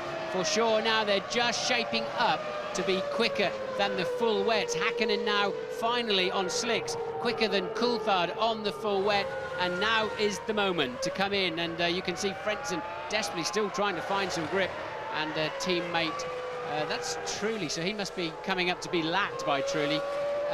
No, Trulli just come out of the pits, actually, so Trulli was in fourth, having now made a pit stop off camera, and now falling back behind Frentzen as Bertie makes his way out of the pits. He was in ninth when he came in. Yeah, but people are coming in all the time now. That is the Benetton of Jenson Button, who is running in 14th place out of the 15 competitors who are still running from the 22 who started. All those retirements earlier on, primarily through people spinning off in the sudden monsoon deluge that we had here at Sepang, Kuala Lumpur in Malaysia. Michael Schumacher really flying, 1 minute 47.8 he has just done, compared with David Coulthard 1:51.9. But Michael Schumacher is now, Mika Häkkinen is now very quick indeed. He's up into 5th position ahead of Jarno Trulli and Heinz-Harald Frentzen. Both the McLarens then, the McLaren Mercedes in the top 6, both the Ferraris in the top 6, and completing the top 6, Rubens Barrichello, Jos Verstappen, who is 4th, and Ralf Schumacher, who is 6th. Yeah, surprised to see Coulthard going round again in the 2nd place man.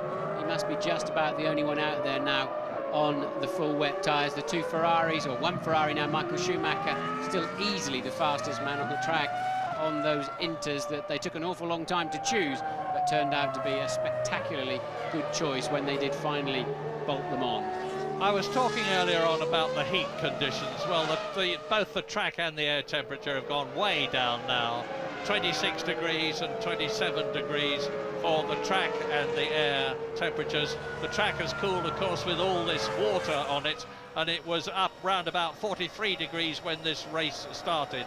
But Michael Schumacher leading the race is showing us yet again what a rain master he is. We've seen some sensational performances from him in Spain and Monaco. James Allen. Yeah, still some communication problems here for McLaren. I think they're going to try and fuel to the finish. Well, he was away very sharply then. Yeah, maybe not fuel to the finish there, actually. He was away very sharply. Nearly took the hose out, 8.8 seconds. But still some communication problems there, Martin. And this is interesting for you. Those tyres were out of that blanket for well over 2 minutes, and the temperature has really dropped here. Is that going to hurt him? It'll make it a bit tricky for 3 or 4 corners, as he'll certainly understeer into turn 1 here. But did he get back out in front of Barrichello? No, he did not. So Coulthard will rejoin. He is now 3rd place. So Ferraris 1 and 2 then. Coulthard back down to 3rd. You heard the word understeer there. What that means is that the car wants to go straight on when the driver wants it to turn left or right. All the cars are suffering from understeer here because of the revised aerodynamic regulations, but the McLarens in particular are suffering, and it's a problem which is going to carry on until at least after the Brazilian Grand Prix, as Mika Häkkinen now closes up on Jos Verstappen, going for 4th position. Arrows 4th, McLaren 5th, and Ralf Schumacher is now the fastest man on the track in the Williams.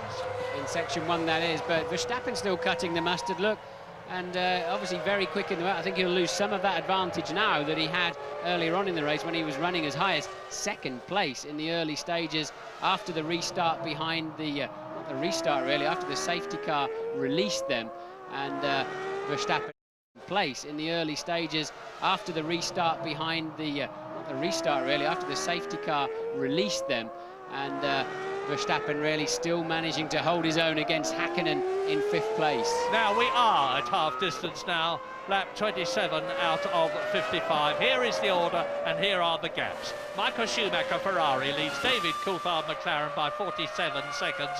Rubens Barrichello is 10 seconds behind the McLaren and gaining. Jos Verstappen and Mika Häkkinen are having the battle that you can see for 5th position. In 6th place is Ralf Schumacher, 10 seconds behind the two that you are looking at, and going very, very quickly indeed in the Michelin-shod Williams BMW. 7th is Frentzen. And Verstappen there losing the back end of the car as he went for the downshift. He's still trying to hang on to it around the outside and does so beautifully. Really kept his head well there, Verstappen. As they come up to Mazzacani in the Prost, leading Jenson Button, and they are down in 14th and 15th positions, about to be lapped by the Arrows and the McLaren there. So if either of those two balk Jos Verstappen, this is Mika Häkkinen's opportunity to get past the Dutchman. Yes, and any of those drivers are not really used to having an Arrows cruising up behind them and lapping them, so they may not realise initially what's going on there. And it's starting to rain again. They're all out on grooved tyres now, as far as I know, and with the rain coming down, we face the prospect of the race changing again as they have to contemplate coming in for wet weather tyres, but it depends how wet it is. I remember in the past as Jos Verstappen goes past Jenson Button, who holds up the McLaren of Mika Häkkinen behind him. He was on his racing line, he couldn't move, and now Mazzacani is going to yield to the flying Arrows with the Asia Tech engine, and Jos Verstappen goes past, Mika Häkkinen has got past Button, Mika Häkkinen challenges Mazzacani, goes through on the inside, and Button is right with the McLaren as well. Now these 4 cars are on 2 different laps, but it's a great race. It is, isn't it? And Häkkinen really getting terribly badly balked there by Mazzacani. Mazzacani finally getting out of the way, and Jenson Button saying thank you very much.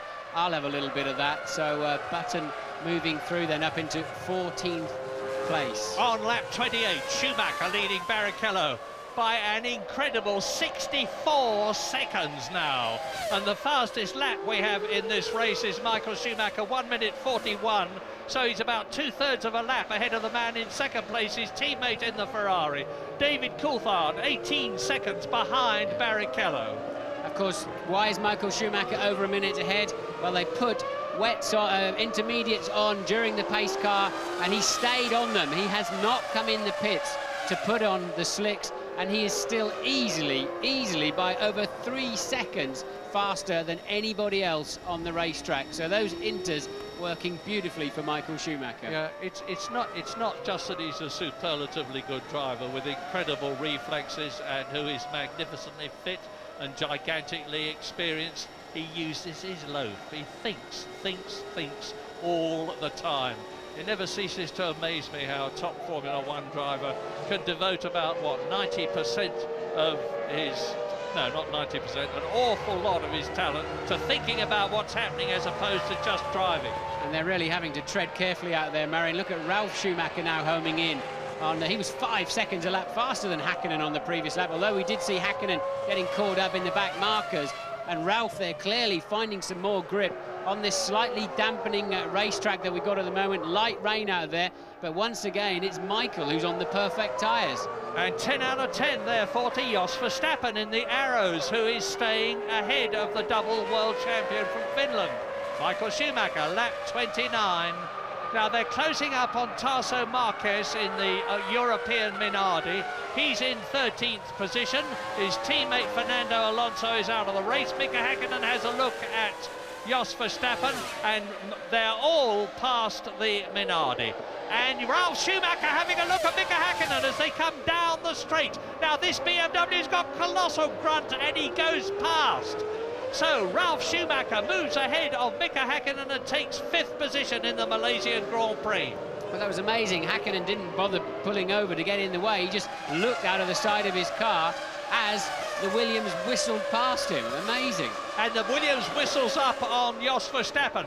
And I think in the mood that Ralf Schumacher is in, and with that tremendous power behind him, he's going to go past the McLaren in a way that the Arrows in a way that Mika Häkkinen and the McLaren was not able to do so.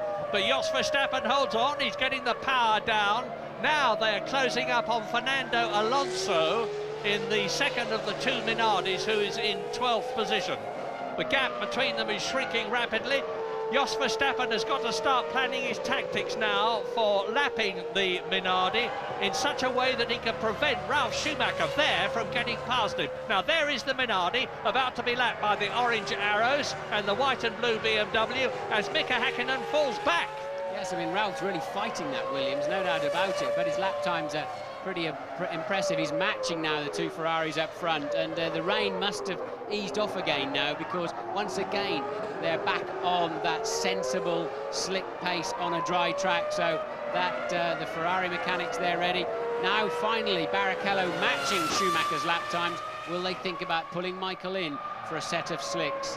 And that will be at the end of lap 30 for Michael Schumacher, finally going to those slicks. And the moment of truth is coming now for Jos Verstappen as he comes up to the Minardi, and which moves over and lets him through. Nice bit of driving from the inexperienced Fernando Alonso, a star of the future if ever I saw one. Ralf Schumacher having another look at Jos Verstappen as they turn into the final corner on lap 30 out of 55, turn 15. Now Ralf Schumacher is close enough this time, ideally, to be able to get out of the slipstream of Jos Verstappen, who looks into his right mirror and sees that yellow helmet right behind him. Not quite close enough. Michael Schumacher, race leader by some 67 seconds, James. As I said it, Martin, lap 30, bought himself 6 laps with that safety car period. They're putting the slicks on. What they've been trying to do is push it towards the one-stop fuel window. And as you can see now, all this fuel going in. Yes, he's fueled through to the finish.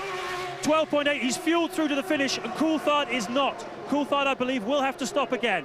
And you saw the mechanics reach deep, deep, deep into the side pods to clear any debris out of them. I'm not sure Coulthard will stop again, James. If he started the race with a lot of fuel on board, he wouldn't need to stop any longer. Even if he stopped early, he wouldn't need to refuel for much longer than Michael Schumacher, but we'll have to wait and see on that one. But Schumacher clearly then will retain his lead. He had 67 seconds when he came in. He's going to lose about 27, 28 of that, so he'll still be in the lead by over half a minute. On the and that's a wet tyre tread that's just fallen apart. So somebody, we just saw the tail end of that car going in the pit lane. Somebody that's down the final straight, and it is one of the Minardis. It is a Minardi, yes, has stayed out too long. Stayed out too long, Murray, on those wets and thrown a tread, basically. Well, we've all seen truck treads on the motorway when we're driving. That's an unusual sight for a Formula One driver. But Michael Schumacher has rejoined in the lead ahead of his teammate Rubens Barrichello. And there is Tarso Marquez with the European Minardi people swarming round him, changing his tyres. And there's Luciano Berti having a go at David Coulthard. That's to unlap himself if Berti gets through there.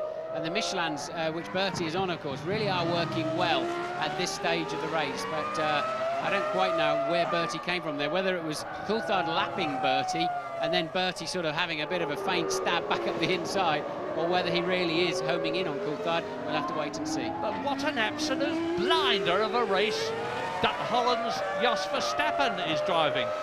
Look, Ralf Schumacher has dropped back. He's staying ahead of Mika Häkkinen. There is the Jordan behind Mika Häkkinen of Heinz-Harald Frentzen. So you're looking at 4th, 5th, 6th and 7th together. Verstappen, Schumacher, Häkkinen and Heinz-Harald Frentzen. And Michael Schumacher continues, of course, to lead this race on lap 32 out of 55. And Ralf Schumacher has yet another look at Jos Verstappen, who again gives him the Dutch equivalent of, oh no, you're not my friend. Moves across, which he's entitled to do, and Ralf Schumacher has got to think again another day. Look at the gap between 4, 5, 6, 7. Very little. Yes, Frentzen homing in. He's some 2 seconds faster than that trio in front of him.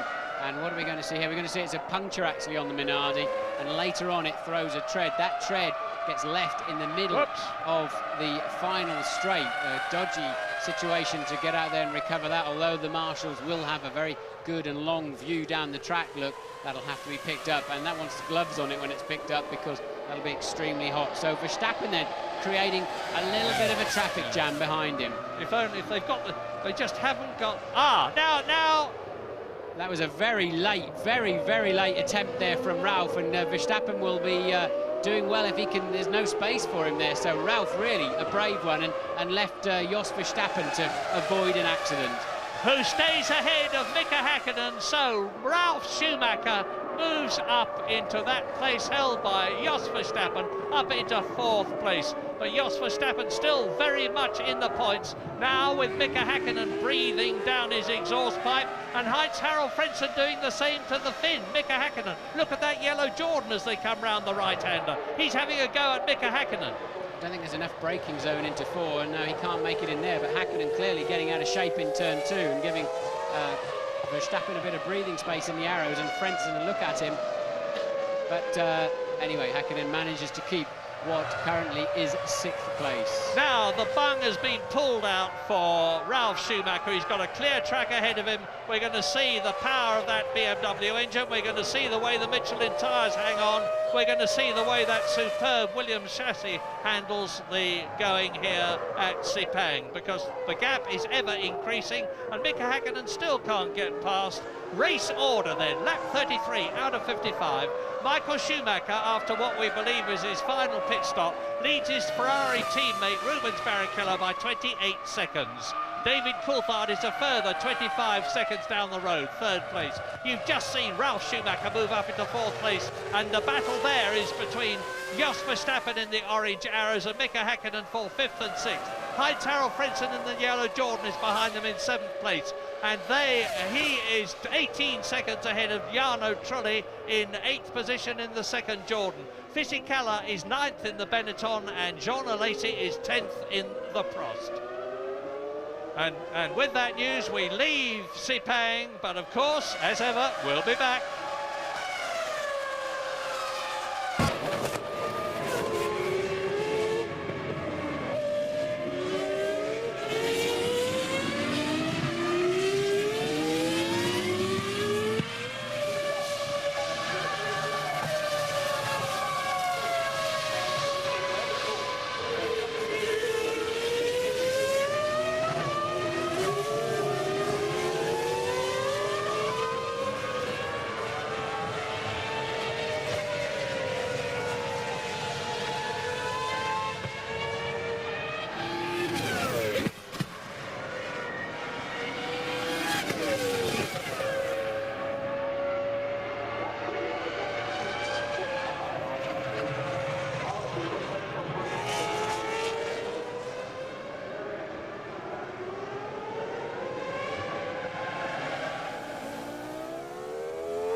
Lap 34 out of 55, and whilst this is the race on the track for the positions held by Verstappen 5th, Häkkinen 6th and Frentzen 7th, the man who is really flying here is Ralf Schumacher in the Williams BMW, who is in 4th place and gaining on 3rd position David Coulthard at the rate of about 1.4 seconds a lap, and the gap between them is about 12 seconds. So there's going to be real excitement there, but it's still Michael Schumacher out on his own, having had his final pit stop, we believe, leading his teammate Rubens Barrichello in the Ferrari by 25 seconds. Hakkinen just can't find enough straight line speed, even in the slipstream of Verstappen's arrows, and he can't stay close enough through 14 to have a good run. Plenty of straight line speed then in the arrows, so he's going to have to make a do-or-die effort up the inside, as Ralf Schumacher did in the end to pass Verstappen. But as soon as Ralf was released, you're right, he's now the fastest man on the track, down in the 1 minute 45s, hauling in David Coulthard at a 2.5 a lap. That's going to be the scrap for the final podium position, assuming the two Ferraris have no further problems. So a good scrap shaping up there then, but Verstappen still hanging on in front of Mika Hakkinen there. That's 5th, 6th, and with Frentzen just in tow, 7th place. Have you seen Tom Walkinshaw here, Martin? Haven't seen Tom this weekend, no, he's probably listening to us at home. Tom, the boss of the Orange Arrows team, if you're watching, Tom, we're hanging on for you, and I'm sure you are sitting there biting your fingernails because Jos Verstappen is doing a terrific job for you, as has everybody else at Leafield. The Arrows is really superb here. Yes, and while we were in the break, Fisichella dropped out of the race with some kind of mechanical problem by the looks of it. So Fisichella now out of the race, and we are down to just, well, we've still got 14 runners left. We haven't had that's the first car to fall out for a while. And Frentzen is now starting to give Mika Hakkinen a hard time. And Australia's team, Australia and Italy's team, the European Minardi team, has got both its cars still in the running. Marquez is 14th out of 14 and Alonso is 13th out of 14, but they're both doing terrifically well to stay in this race as they have done. And now Ralf Schumacher is again doing a fastest lap of this part of the race.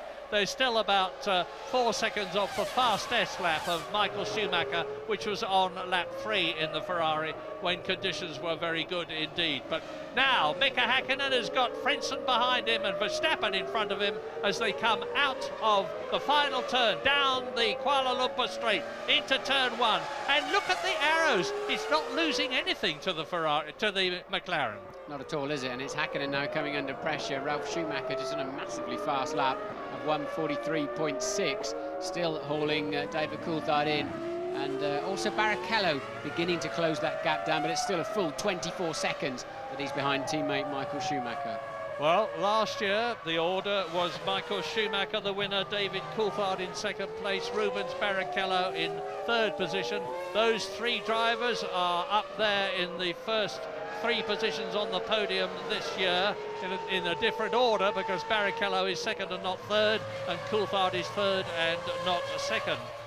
But it was Mika Hakkinen who was in 4th position last year, and now we look for the first time for some time at one of the Ferraris. It's that of Rubens Barrichello, soldiering on very quickly, but 24 seconds behind Michael Schumacher, who has got this race by the throat. Rubens, 3rd in Australia, and the Ross Brawn team have produced a magnificent motor car.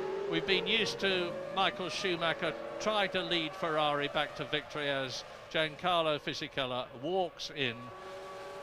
Not a good race for him, and of course he was well out of the order in Australia too. It's a hard season for him, and they're all closing up now on Luciano Berti, who is in 10th position in the Arrows. He moves over, he lets Verstappen through, he lets Hakkinen through, and he will let Heinz-Harald Frentzen through. Yeah, Berti in the Jaguar. Remember, Fisichella started at the back of the field. We're watching him walk back in after he confused himself on the start line and parked on the wrong side of the racetrack, and they had to abort the first start of the afternoon because Fisichella was asleep.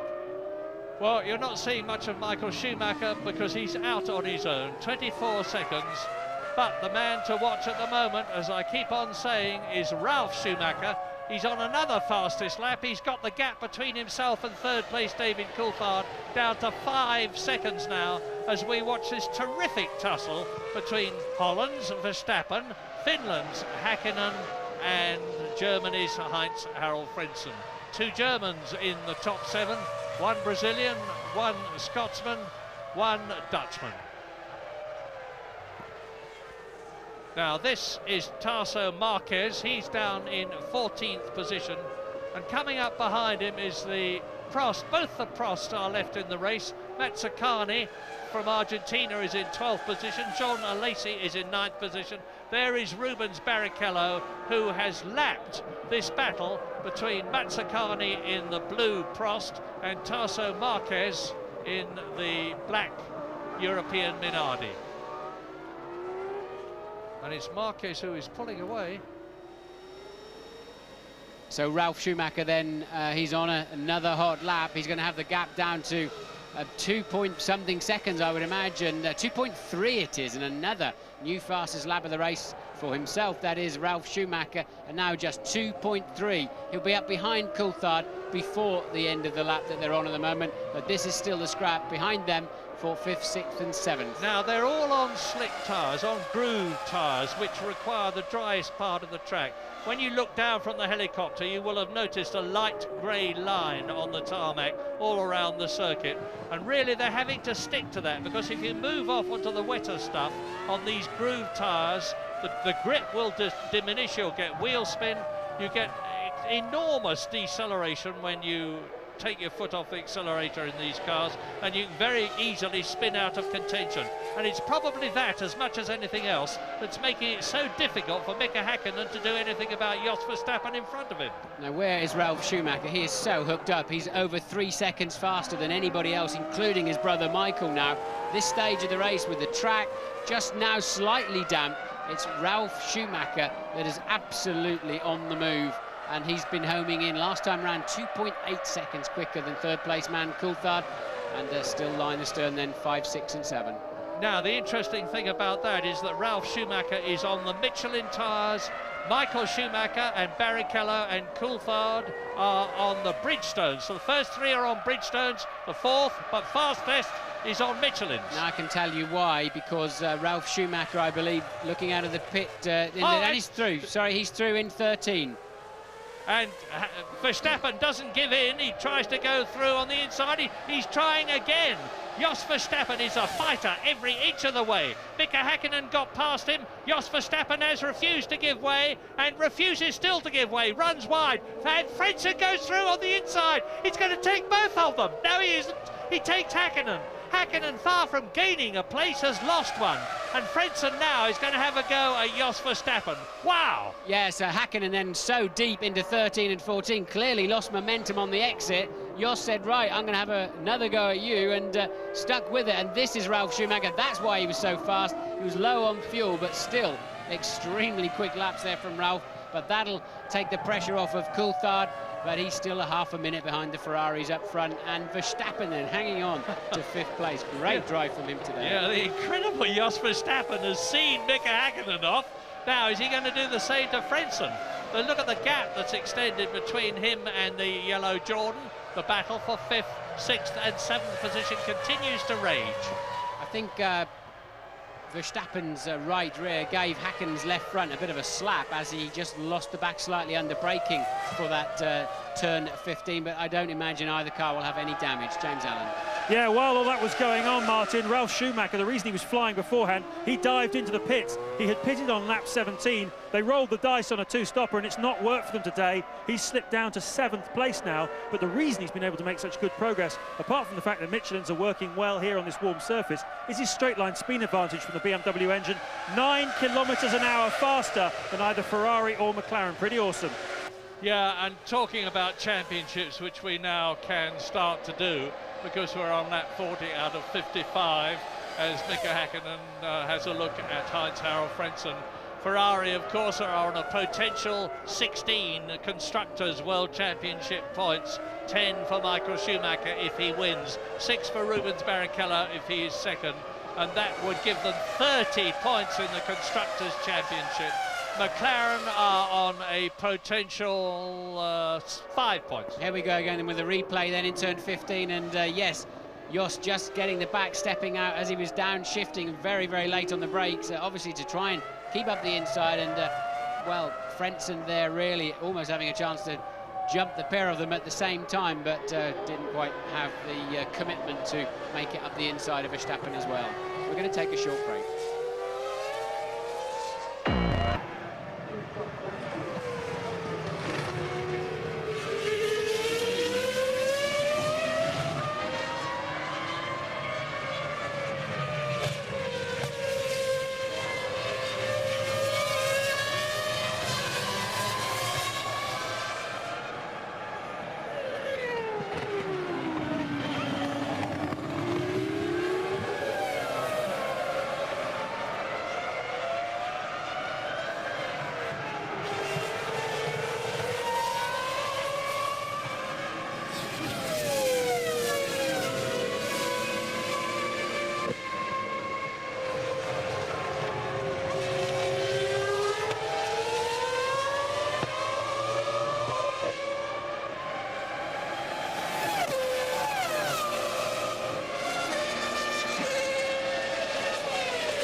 pit stop.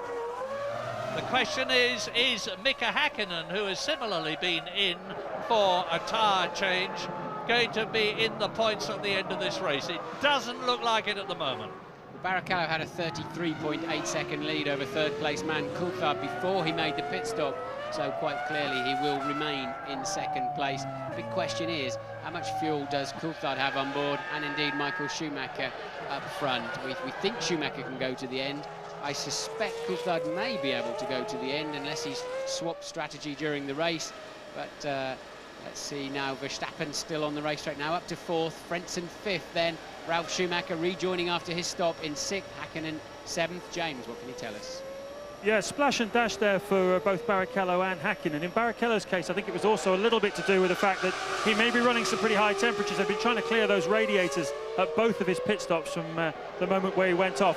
My calculations are that Michael has enough fuel to go to the finish. Now, I said I thought Coulthard had to stop again, and you said you thought he didn't. And I've been doing a bit of maths on this. You might well be right, provided that Coulthard started with about 110 kilos of fuel at the start of this motor race, because he only took 60 on lap 27, and it doesn't work out any other way. So if he started that heavy, he could go to the finish, touch and go, but it's quite a possibility. I don't think these cars carry 110 kilos. I'm not sure what the capacity of the McLaren is, but that would be absolutely at the very, very top edge. So Coulthard may have to do a short fill towards the end. So he's third at the moment. So Schumacher leads then by it was 18 seconds before Barrichello's next pit stop. Then Coulthard, Jos Verstappen, Frentzen fifth, Ralf Schumacher sixth, and already flying again now, Ralf Schumacher.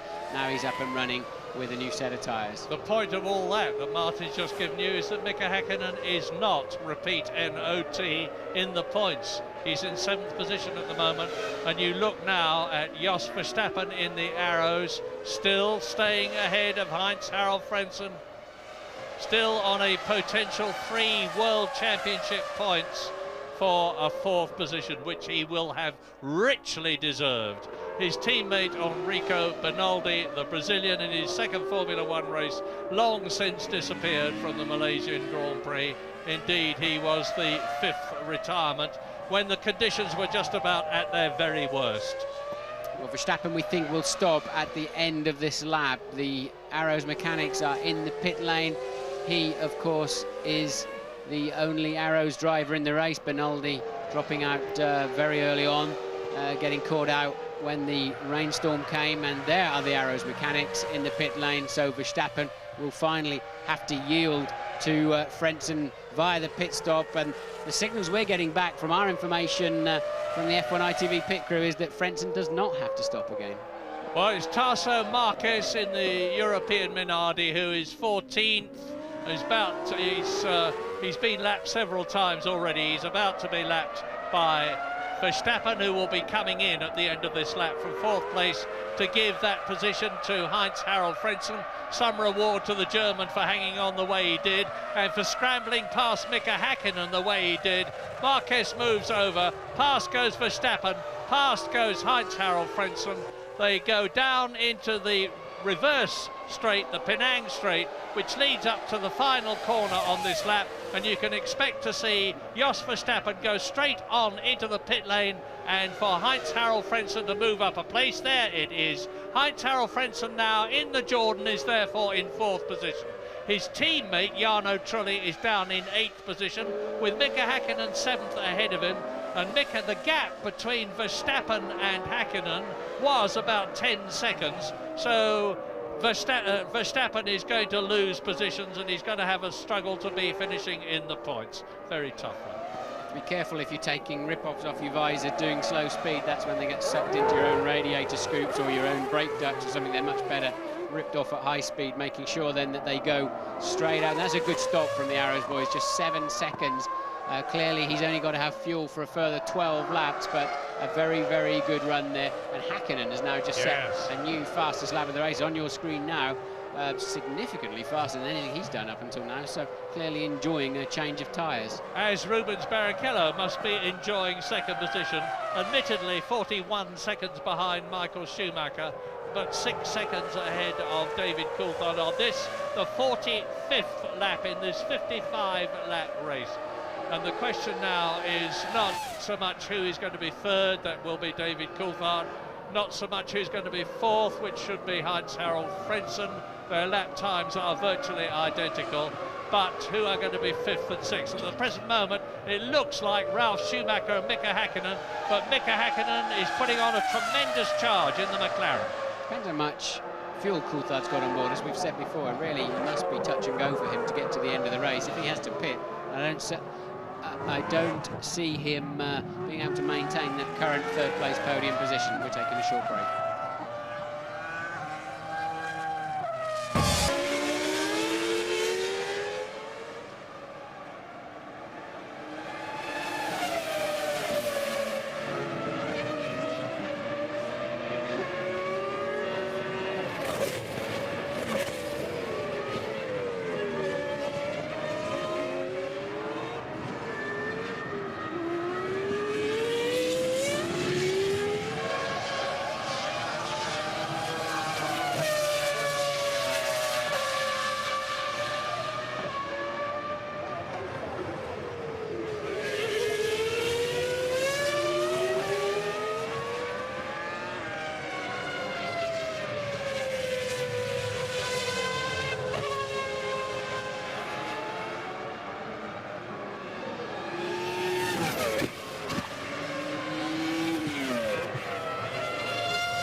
Lap 46 out of 55, which was originally intended to be a 56 lap race and was shortened by 1 lap after the problems with the first start.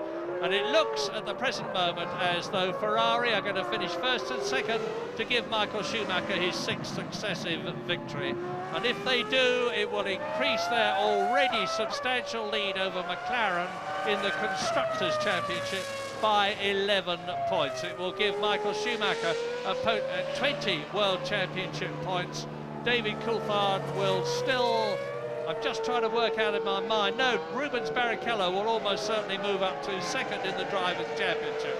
But on lap 47, it's Schumacher leading Barrichello by a massive, you're looking at Barrichello now, by a massive 38 points. And there is the McLaren of David Coulthard, only 4 seconds or so behind Barrichello. His last 2 or 3 laps, Coulthard has clearly found a bit more grip. The track looks like it's virtually dry now, as you can judge by Mika Häkkinen's new fastest lap of a 1:41.4, and Coulthard now really beginning to home in that gap down to just 4.5 seconds, as you said, Murray. He's inching 3 to 5 tenths per lap out of Barrichello, but will Coulthard have to pit again for fuel? If he does, Frentzen's only 19 seconds down the road and could well steal that 3rd place. Much better season start, Martin, for David Coulthard than last year, because it looks as though he's again going to finish substantially ahead of his World Championship teammate. Yes, it does. I mean, I think it's been a very similar weekend to Melbourne for him. Had a bit of an iffy qualifying session and then a very mature and professional drive to make the most of a bad grid position. Led this race for a long time at the beginning, kept his head in all of the chaos in the downpour to be first into the pits of the main pack to get those wets on. So Coulthard then really, as you said, a good solid drive, but he's got to sort that qualifying out. Yeah, he started 6th in Melbourne and finished in 2nd place. Started 8th here. Looks as though he's going to finish 3rd. But very, very solid, praiseworthy drives to give him World Championship points by finishing on the podium. And Louise Goodman has got some news for us. Yeah, just to touch on what Martin was saying about Coulthard there, and Willie, won't he have to come into the pits again? It's a fairly similar situation down at the Jordan garage. There are a few tense faces down here. They are hoping, I stress, that he will be able to go to the end of the race, but they're not entirely sure. We saw him doing some slow lap times earlier on. I was questioning whether there was something wrong with the car. In fact, he was just conserving fuel. So, as I say, rather uncertain at the Jordan garage whether Frentzen will be able to make it to the end of the race, but we're all keeping our fingers crossed down here. Thanks, Louise. Well, the first 6 positions are looking fairly solid at the moment on lap 48 out of 55, with that 36-second gap between the 2 Ferraris. David Coulthard is lapping virtually the same, to within 100th of a second, the same speed as Rubens Barrichello. He's not gaining on him at the moment. Heinz-Harald Frentzen actually is lapping in exactly the same time as David Coulthard, so the 2nd, 3rd and 4th are maintaining a very steady gap. 4.5 seconds between Coulthard and Barrichello, 19 seconds between Frentzen and David Coulthard, and Ralf Schumacher, after his stop, is still in 5th position, but 8 seconds behind Frentzen and 6 seconds ahead of Mika Häkkinen, who is lapping much, much quicker. He's lapping about 1.5 seconds faster than Ralf Schumacher and will be looking ideally for 5th place, although I can't see him getting it. Yes, now Ralph's got a bit more fuel on board and a different set of tyres. He had got the pace, but it seems we're on the drier track. It's where the Bridgestones are starting to come into their own again. So, unfortunately, with that sort of out of sync 2-stopper that Jos Verstappen did in the Arrows, that's put him just out of the points in 7th place. So, and not lapping particularly quickly at this time either. Now it's bone dry. The McLarens are suddenly on form. Yeah, and Bridgestone have got 5 of the top 6. Michelin have got 1 with Ralf Schumacher in 5th position, Williams, BMW, and you're looking at the master himself, Michael Schumacher, on his 49th lap. Really, he's just got to keep it nice and steady. Tour around by his standards, 1 minute 44 compared with his fastest lap of 1 minute 42.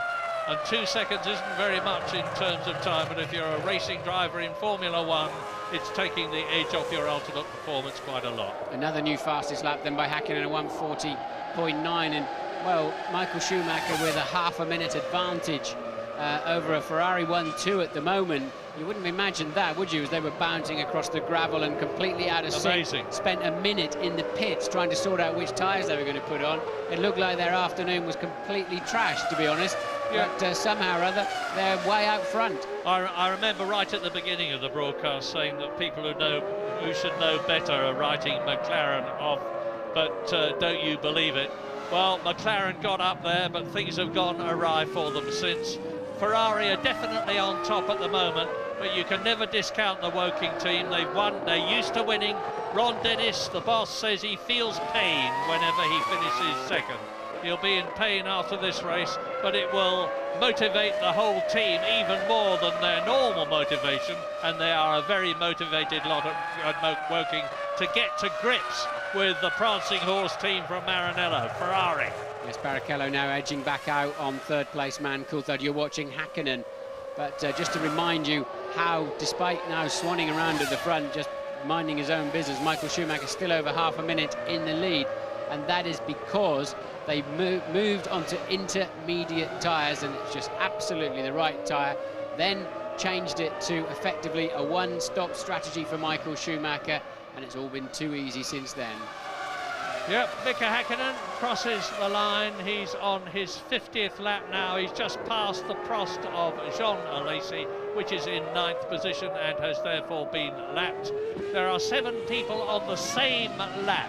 They are Schumacher leading, Barrichello 2nd, Coulthard 3rd, Frentzen 4th, Ralf Schumacher 5th, Mika Häkkinen that you are looking at in 6th position, and Jos Verstappen in the Arrows, just out of the points by 1 position, is still on the same lap as Michael Schumacher, albeit 1 minute 32.6 seconds behind.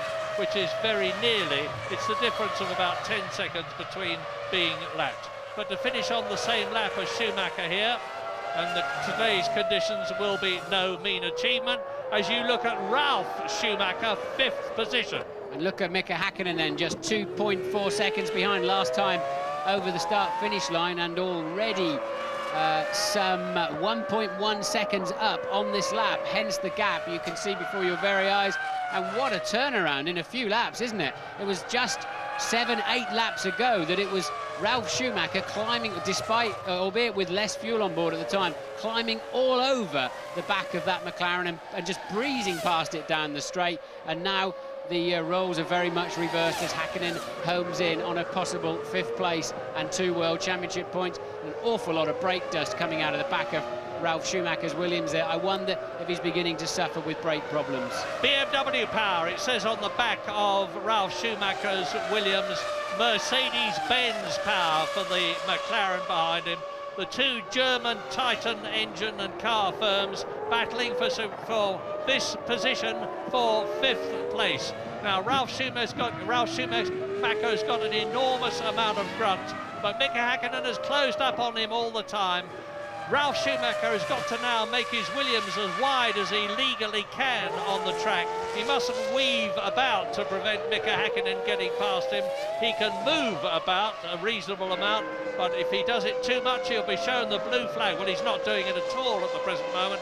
We're on lap 51 now, 4 laps to go at the end of this one. The two Ferraris still way out ahead as Ralf Schumacher in the Williams, Mika Häkkinen in the McLaren close up on a competitor in front of him. I just saw the car, I couldn't identify which one it was, but I think it's Mazzacani in the Prost. There it is as they go round the long right-hander at turn 3.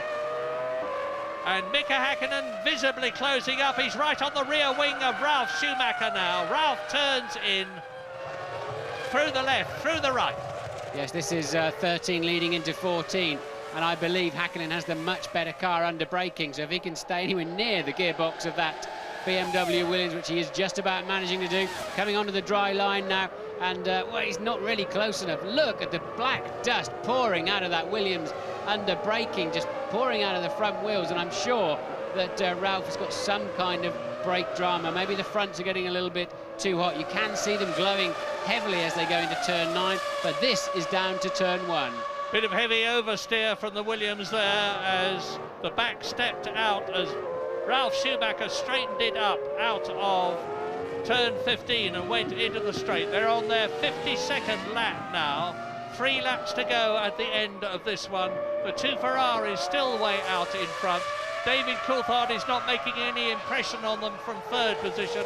Heinz-Harald Frentzen in the Jordan is still in 4th place. This is the battle on the circuit, and what a battle! And Coulthard is slowing down now, so obviously no sign of the McLaren mechanics in the pit lane. Coulthard now knocking his pace off. He knows he now can't catch Barrichello or Schumacher in front of him, and definitely in a fuel conservation mode. He's got 16 seconds back to Heinz-Harald Frentzen, but Häkkinen then still in 6th place, Ralf Schumacher 5th. Now, the one question in my mind is Mazzacani going to get in the way of Ralf Schumacher and Mika Häkkinen as they close up on the Argentine driver in the Prost to lap him again? He's been lapped twice already. Now, one of Häkkinen's favourite overtaking plays, he's not quite close enough, is into this next, turn 13. He's not close enough on this occasion, but he pulled a couple of nice strokes there last year and earlier on today too, but still look, he moves out of the slipstream. He doesn't want to go on that wet patch and cool his tyres down, but he's just losing the toe then. Yeah, so turn 15, last corner of this lap. Interestingly, the Williams has got better traction, hasn't it? Although he's always going to be on the throttle pedal at least a car length ahead when he's in front. But it does appear that the Williams has got better traction than the McLaren. which is why he may well get the advantage when he comes up to Mazzacani out of this slow turn 2, which they take at about 50 miles an hour, having closed on it at nearly 190 miles an hour, and it is quite incredible how late they can back off and brake. Now, there's Mazzacani in the frost. He is in 12th position in the blue car. He moves over, Schumacher through, Hakkinen through, battle over between those three. In fact, it wasn't a battle at all. And Ralf Schumacher now on his 53rd lap has got to keep this up for another 2 laps to prevent Mika Hakkinen getting an extra point. 2 points for 5th position, 1 point for 6th place, and it's still 2 McLarens in the top 6, 2 Ferraris in the top 6, 1 Jordan in the top 6. I would think Ralph's got a long brake pedal in there. The front discs are very, very hard. We've seen it a couple of times now. The camera's homed in on Ralph's front brakes. That means they're probably well over 800 degrees centigrade at the end of the braking zone. And Ralph always losing out under braking to Hakkinen, but has got the traction and the grunt down the straights to make it stick at the moment. And of course, one Williams in the top 6, and you are looking at it. The unfortunate Juan Pablo Montoya disappeared on lap 5 of the 55-lap Malaysian Grand Prix, and Michael Schumacher is now on his penultimate lap, 54 out of 55, still just under 30 seconds ahead of his teammate Rubens Barrichello, as you watch Ralf Schumacher continuing successfully to stave off the McLaren Mercedes of Mika Hakkinen. So the big question, do you risk 1 point to try to make 2? And that's what Hakkinen's facing at the moment. Does he? Because the only way he's going to pass him is a wild stab up the inside into probably 13 or 15, something like that. Maybe 9 if he can stay anywhere near him on the exit of 8. But he may risk 1 point by running into him to take the extra 2. Well, common sense says no, but now Michael Schumacher from Hörth in Germany, although he currently lives in Switzerland, is on his victorious way in the Ferrari. You're looking at him now. He's driven a quite superb race, and I seem to be saying this all the time these days, as I do about everybody at Ferrari. They are definitely not in the ascendancy, they are on top at the moment. They fought so hard and so long to stay ahead, get ahead of McLaren. They got ahead in the Constructors' Championship the year before last. They won both the drivers and the constructors last year. This is going to be Michael Schumacher's 6th successive win. He won the last 4 races of the year 2000. He's going to have won the first 2 races of 2001. He is looking increasingly invincible, but as I've said many times before, anything can change in Formula One. McLaren will fight hard to close the gap between themselves and Ferrari. They have an enormous amount of pride, but Michael Schumacher is the man at the present moment. He's not very far off from the closing corners of the 3rd Malaysian Grand Prix. The 3rd time we've been here in 15 months to this quite magnificent facility, undoubtedly the best in the world. And Michael Schumacher is coming up now to the last corner to win again in Malaysia, to take 10 Drivers' World Championship points. It's not who's going to win, Michael Schumacher. It's not who's going to be 2nd, Rubens Barrichello. It's not who is going to be 3rd, David Coulthard. It's not even who is going to be 4th, Heinz-Harald Frentzen, as Michael Schumacher wins in Malaysia. The question is, who is going to be 5th? Is it going to be Ralf Schumacher or Mika Hakkinen? Yes, so 6 wins then, Murray, for Michael Schumacher. 6 consecutive poles, 6 consecutive wins. That's only beaten by the great Fangio, isn't it? For 9, yep. Ascari, sorry, for 9, yep. For 9 consecutive wins. Coulthard goes over the line for yet another podium. The same 3 men on the podium, slightly different positions, and Ralf Schumacher, and only 3.8 seconds behind Frentzen. Look, Ralf Schumacher is going to keep Frentzen 4th, Ralf Schumacher 5th, Hakkinen final point in 6th. What an incident, Phil, what an eventful Malaysian Grand Prix. They were worried here that they wouldn't get a very impressive attendance, but in the end they've got one. Thousands and thousands of people from overseas and the home country Malaysia have come to see a truly thrilling and exciting race after one of the most exciting qualifying sessions I've seen for a very long time. We're going for a break and we'll be back to give you a roundup.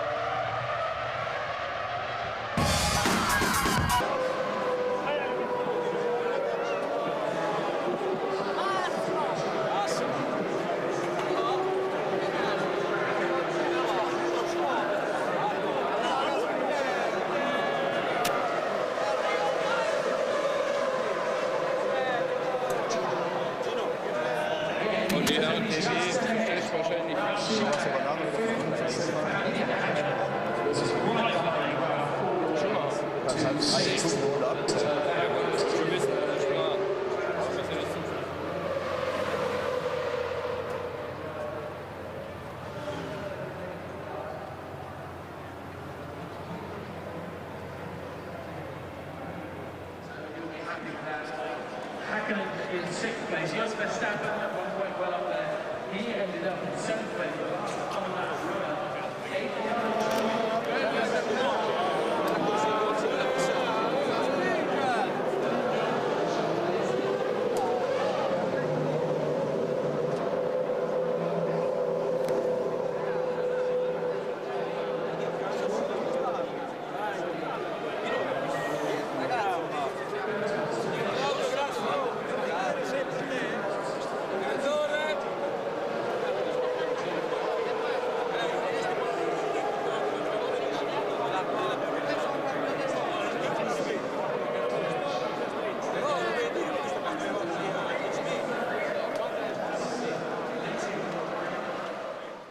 Billy Weber, your boy did well again. Michael Schumacher, 6 wins in a row now.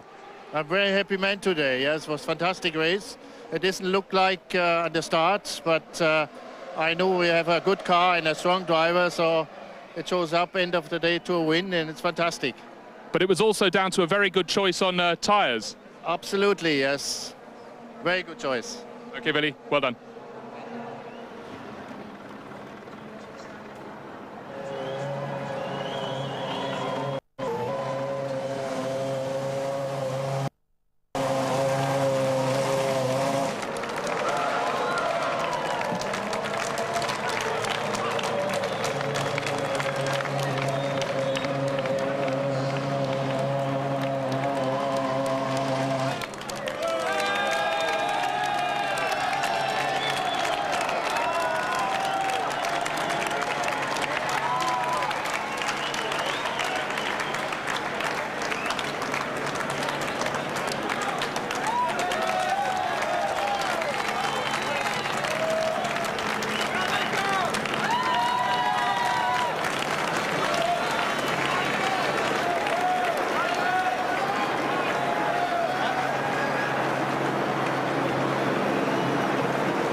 Dio mo che margine!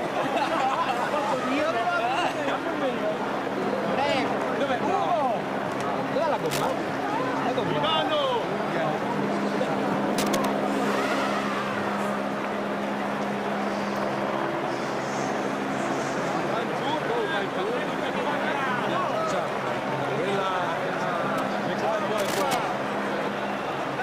Arriviamo!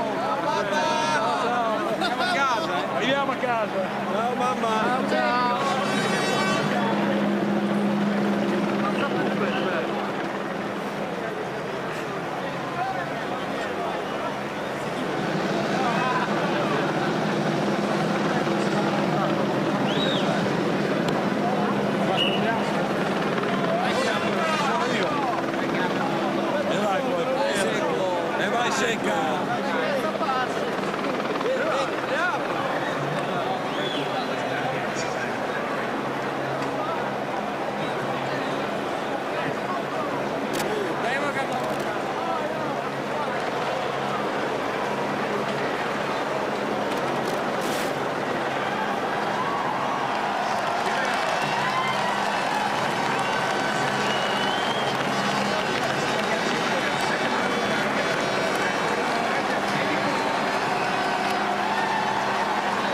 Michael Schumacher, Rubens Barrichello and David Coulthard.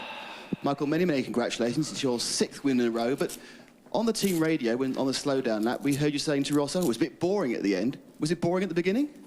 I didn't say boring. No, you must have misunderstood something. I said it won't be as easy for the future. We have to keep pushing. No, you can't call this race boring. It was very exciting. I mean, I thought it was all finished by whatever lap number when the rain started, and I went off the circuit. I was seeing the barrier already very close and thinking, that's my part now. And then I saw Rubens just coming next by the same corner. So actually, we were lucky that the car stood in shape and didn't get heavily damaged. And we were able to do the race we did finally. Now, once the safety car came in, you were about, I think, 5 seconds a lap faster than everyone else. Why was that? First of all, I think we had intermediate tyres on compared to some drivers had rain tyres on, and I think that is a bit of a difference.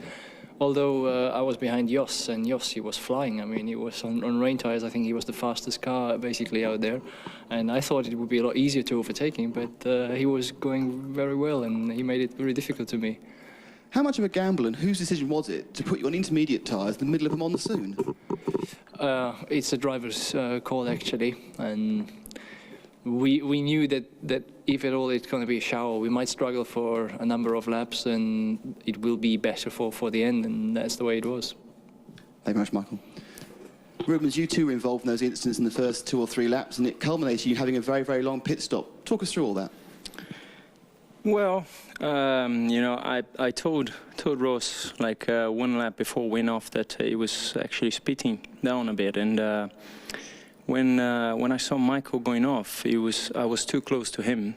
My car was handling quite well at that time, and then, you know, out of turn 5, I saw him going straight. I had no time to do anything. If I had a spin at that time, I would have actually collect Michael right in the middle. So I was lucky to recover and, you know, get going. It was a shame that, actually a pity that I couldn't pit stop, go to my pit at that time, because, I mean, we took the decision to stay on the track, and, you know, all of a sudden I think I spun 3 or 4 times again. There was a lot of water on the track, and but we made the good choice on the tires, and unfortunately, the pit stop took so long. I mean, it was going quite well. All of a sudden, I saw one of the mechanics putting a slick tire on my right side, and the engine was already too hot. Everything was running hot. I saw Michael behind me. I didn't know what to do. So basically, I had to calm down and go again.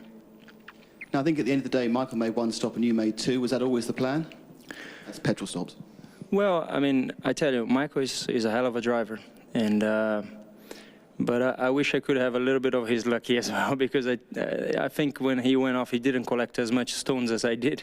So I had to stop once more to clean everything, basically. So at the end of the day, he got it. I think during the course of the race, you actually lost both your barge boards. How did the car handle with those items missing? You know, I think we have a good car, a fantastic car, actually. I mean, the best car I ever driven, like I have said. Once I came on the radio to tell that I saw some bits of the car flying, and that's basically was some of the barge boards and maybe the brake duct or something. But I ran off the track 3 or 4 times, so the cars are very robust, but I mean, they're not off-road cars. So basically, that's the story. Thanks, Rubens. David, you started 8th, but at the end of the safety car period, you were 1st. Was that great driving or good luck?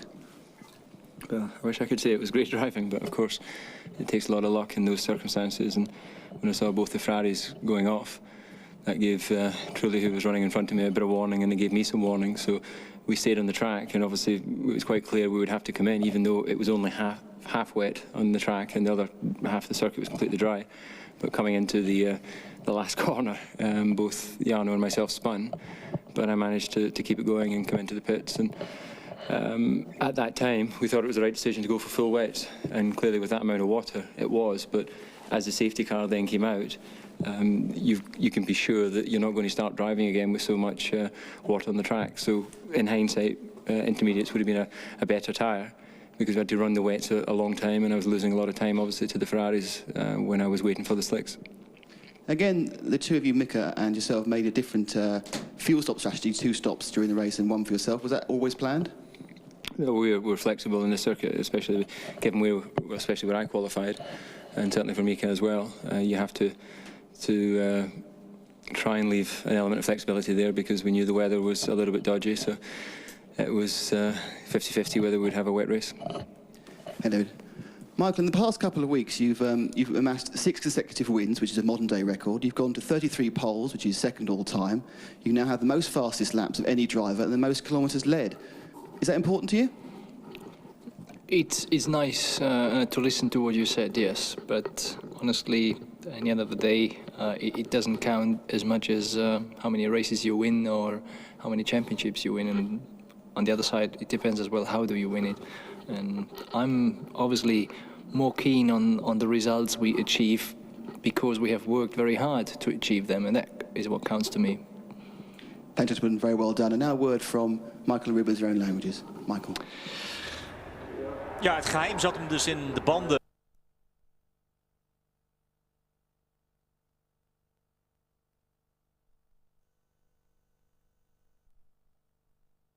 Heel veel moeite om in te halen. Maar daar zat hem dus het grote verschil in, Tom, in de rondetijden. Ja, dat was al een beetje frappant anders. Ja, ik durf het bijna niet te zeggen, maar ik denk, nou, die rijden met traction control, dat kan niet, dat mag niet. Zo soepel als ze overal omheen reden. En nou, gelukkig, het waren gewoon intermediate banden. En zoals Michael al zelf zei, wie heeft die keus gemaakt van die banden? Hij zei, nou, die heb ik zelf gemaakt. Riders decision. Duidelijk antwoord van Michael Schumacher. Rubens Barrichello was ook wel mooi, wat hij zei van ja, Michael is een hell of a driver, is een geweldige coureur natuurlijk. Maar hij had ook wel het geluk dat toen hij in de grindbak belandde, hij wat minder steentjes oppikte. En ik moest nog 2 stops maken om in ieder geval alles weer te laten verwijderen. Verloor ook nog wat stukjes bodywork door zijn uitstapjes. Maar het is gewoon een hele goede wagen en duidelijk tweede plaats voor Rubens Barrichello. Coulthard. Hij zei nou, dat was meer geluk dan wijsheid dat ik op de eerste plaats belandde. Want ja, we zagen de beide Ferraris te afglijden, Trulli en ik. Dus toen hielden we maar eventjes in. Dat was ons geluk. Maar het is duidelijk dat de McLaren lang niet zo goed is als de Ferrari dit jaar. Vandaar dus een dubbele overwinning. Een 1-2 dus voor Michael Schumacher en Rubens Barrichello. En Coulthard moest het doen met de derde plaats. Goed, Enrique Bernoldi nog maar eens eventjes voor de camera gehaald, voor de microfoon. Een van de eerste uitvallers. Enrique Bernoldi, very exciting in the opening laps. What happened to you? I went out of the track on lap 4. When the rain starts, I was going to the turn 8 and I got a little bit of aquaplane and I couldn't catch back the car, so I went to the gravel. When you arrived at that corner, was it much more water on the track than it had been at the previous corners? Yeah, was much more water. I think together with me, 2 cars went out in that corner, so it was quite difficult and unfortunately I went out. Bad luck. Better luck at home. Thank you. Ja, het was dus glibberen en glijden in die bocht. Op het ene gedeelte van het circuit was het dus kurkdroog en op het andere gedeelte regende het keihard. En dat zorgde voor de bizarre taferelen. Wachten dus even op de hoogtepunten van de race. Nou, daar komen ze aan. Meteen al hectiek bij Ferrari. Michael Schumacher moest gaan rijden in de reserveauto. Er was ook een probleem bij Heinz-Harald Frentzen met de Jordan. Maar die had het geluk dat, kijk hier, Fisichella zich vergist in de plek. Dat betekent nog een keertje starten en daardoor kon Frentzen zijn oorspronkelijke positie weer innemen. Nou, let zo meteen op de start. Touché die we zo meteen gaan krijgen van Barrichello en Ralf Schumacher. En de bliksemstart van Jos Verstappen, die daar al een paar heeft te pakken. En precies op de goede plek, zeg. Hier komt het moment dat Ralf Schumacher wordt aangetikt door Rubens Barrichello en spint. En dan duikt Jos Verstappen overal en alles tussen alles en iedereen door en rukt op naar de 6e plaats. En hij kan weer van vooraf aan beginnen, Ralf Schumacher. Goed, toen was het nog droog. Natuurlijk ook Jordan blij. En dan vliegt er daar al een wagen van de baan af. En dat is Olivier Panis met een brandende Honda motor. Dan gaat het dus regenen en kijk, dan gebeurt dit. Er eerst Michael Schumacher in de grindbak. En dan denkt Barrichello, oh, moet ik daarheen? Ze kunnen elkaar nog net ontwijken. Kijk eens wat een stortbui. Ook Verstappen even van de baan af. Maar hij blijft aan de goede kant van de grindbak. Frentzen en Coulthard zijn ook een keer het haasje. Dat betekent dus dat er maar één ding op zit. Dat is namelijk banden gaan halen, andere banden. Bij de meeste teams kiezen ze voor regenbanden. Kijk maar, full wets. het geval ook van Mika Häkkinen. Maar bij Ferrari gokken ze erop dat het niet zo lang zal blijven regenen en kiezen ze voor intermediates. Onderwijl glijdt de een naar de ander van de baan af. Dit is Gaston Mazzacane, die het niet droog houdt. En het was aquaplaning voor het Zuiverse stoort. Ja, er stonden niet altijd banden klaar. In het geval van Ralf Schumacher dus ook niet. Woest was die. En hup, daar nog een keer een uitstapje van de Ferrari. Van Rubens Barrichello. Montoya, het was zijn dag niet. En Barrichello zegt van, hé, waar zijn mijn banden? Nou, die kwamen uiteindelijk wel en hij zou tweede worden. Daar gaat Fernando Alonso in de ronde. Ja. En Andy Jordan schrikt een beetje. Safety car daar maar eens in de baan. Dat leek me een goede beslissing van de wedstrijdleiding. Om de boel te neutraliseren. En dan vinden Barrichello en Schumacher zichzelf terug op de 10e en de 11e plaats op dat moment. Vrij uitzichtloos zou je zeggen. Maar als de safety car dan weg is, dan gaan ze aan een indrukwekkende inhaalrace beginnen. En in 6 ronden tijd is Michael Schumacher gewoon weer koploper. Zij rijden dus op intermediates. Een tussenvorm tussen droog en nat weerbanden. En dat blijkt de beste keuze te zijn. Dus heeft niemand eigenlijk een kans tegen de Ferraris. En rijdt Schumacher op dat moment een gewonnen race. En ook Barrichello haalt de McLaren's makkelijk in. Op dat moment Jos Verstappen nog op de 2e plaats. Maar ja, hij houdt het niet. Moet Schumacher en Barrichello voor laten gaan. Hij zou uiteindelijk 7e worden. Maar hij heeft zijn huid duur verkocht. Dit is het moment waarop Schumacher de leiding overneemt van Coulthard. Nog even extra gas geeft voor de bocht. En kijk eens naar de sombere gezichten bij McLaren. Even later volgt ook Rubens Barrichello. En dan ligt Ferrari dus gewoon weer 1 en 2. Pitstop van Mika Häkkinen. Als het inmiddels droog is geworden. Ralf Schumacher komt binnen. Ze zouden het later nog met elkaar aan de stok krijgen. Barrichello stopte 1 keer vaker dan Michael Schumacher. Om daar dus wat grind uit te laten halen uit die sidepods. Pitstop van Jos Verstappen. Die steeds dus meereed om de voorste plaatsen. Frenze en Ralf Schumacher met elkaar in gevecht. Duel dat uiteindelijk gewonnen zou worden door Ralf Schumacher. Maar omdat hij 1 keer vaker stopte dan Frenze, was uiteindelijk toch de nummer 5 en Frenze werd 4e. Ja, het was zweten geblazen voor de monteurs. Dit is geen regen hoor, dit is gewoon zweet. Jos Verstappen, ik zei het al, deed het knap, maar kon uiteindelijk Frenze niet achter zich houden. Ook Häkkinen niet. Hij werd 7e. De winnaar van de grote prijs van Maleisië was natuurlijk weer Michael Schumacher. Maar wat een Grand Prix. Zo zie je ze weinig, Tom. Absoluut. Er was zoveel hectiek, er was zoveel uit te leggen, zoveel te vertellen, zoveel veranderingen. Ja, dit zijn Grand Prix die we natuurlijk heel graag willen zien. Jammer dat niet toch iemand anders op het podium erbij is gesneakt, buitenstaande. Want we zien weer dezelfde rijders op het podium. En deze keer hadden ze natuurlijk wel de kans om er te komen. En Jos was daar zeker naar op weg. Goed, de grote prijs van Maleisië zit erop. Schumacher heeft hem gewonnen. Verstappen werd 7e. Onze volgende afspraak is over 2 weken in Brazilië. Tot dan.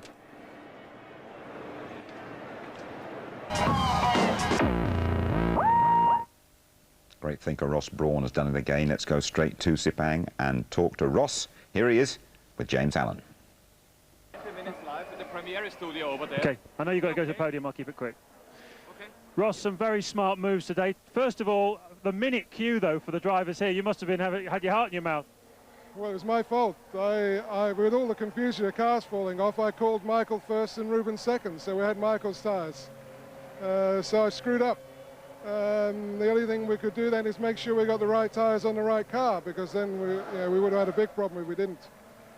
But the intermediates was a good choice, and we recovered. Do you think that's what won the race for you today? Yeah, for sure. And then, of course, did you switch from a one-stop to from a two-stop to a one-stop after that? You seemed to push it obviously on the fuel window quite a long time. Well, I'm not going to tell you that, James. We had a Go on, Ross. We had a problem with Ruben's car because he picked up a lot of grass and started to overheat. That's why he had to make his extra pit stop. But I'll tell you when I retire. If you get 9 lives, you've had one of them today then, haven't you? I have, yeah. Straight from Ross Brawn to the press conference. We heard you saying to Ross, it was a bit boring. 50-50 whether we'd have a wet race. He started well this season. There's confirmation about those successive wins. 6 out of 6 for Michael Schumacher, but the only driver who has won all 6 starting from pole. Tony, tyre choice absolutely crucial today. critical, but also if they'd checked the weather at the airport for the last 4 out of 5 years. What about those forecasters? It's rained on March the 18th, and I'm sure they would have checked on that and expected the monsoon to come in. But tyre choice was critical, and of course, so these Ferrari guys do everything together, front rows of the grid, and they go off together as well, and then finish 1-2 together after. Look at this, what happened here. This is what they're talking about in the press conference. Panis had gone off there early. We suspected some oil on there, but oil and water don't mix. There's the double red.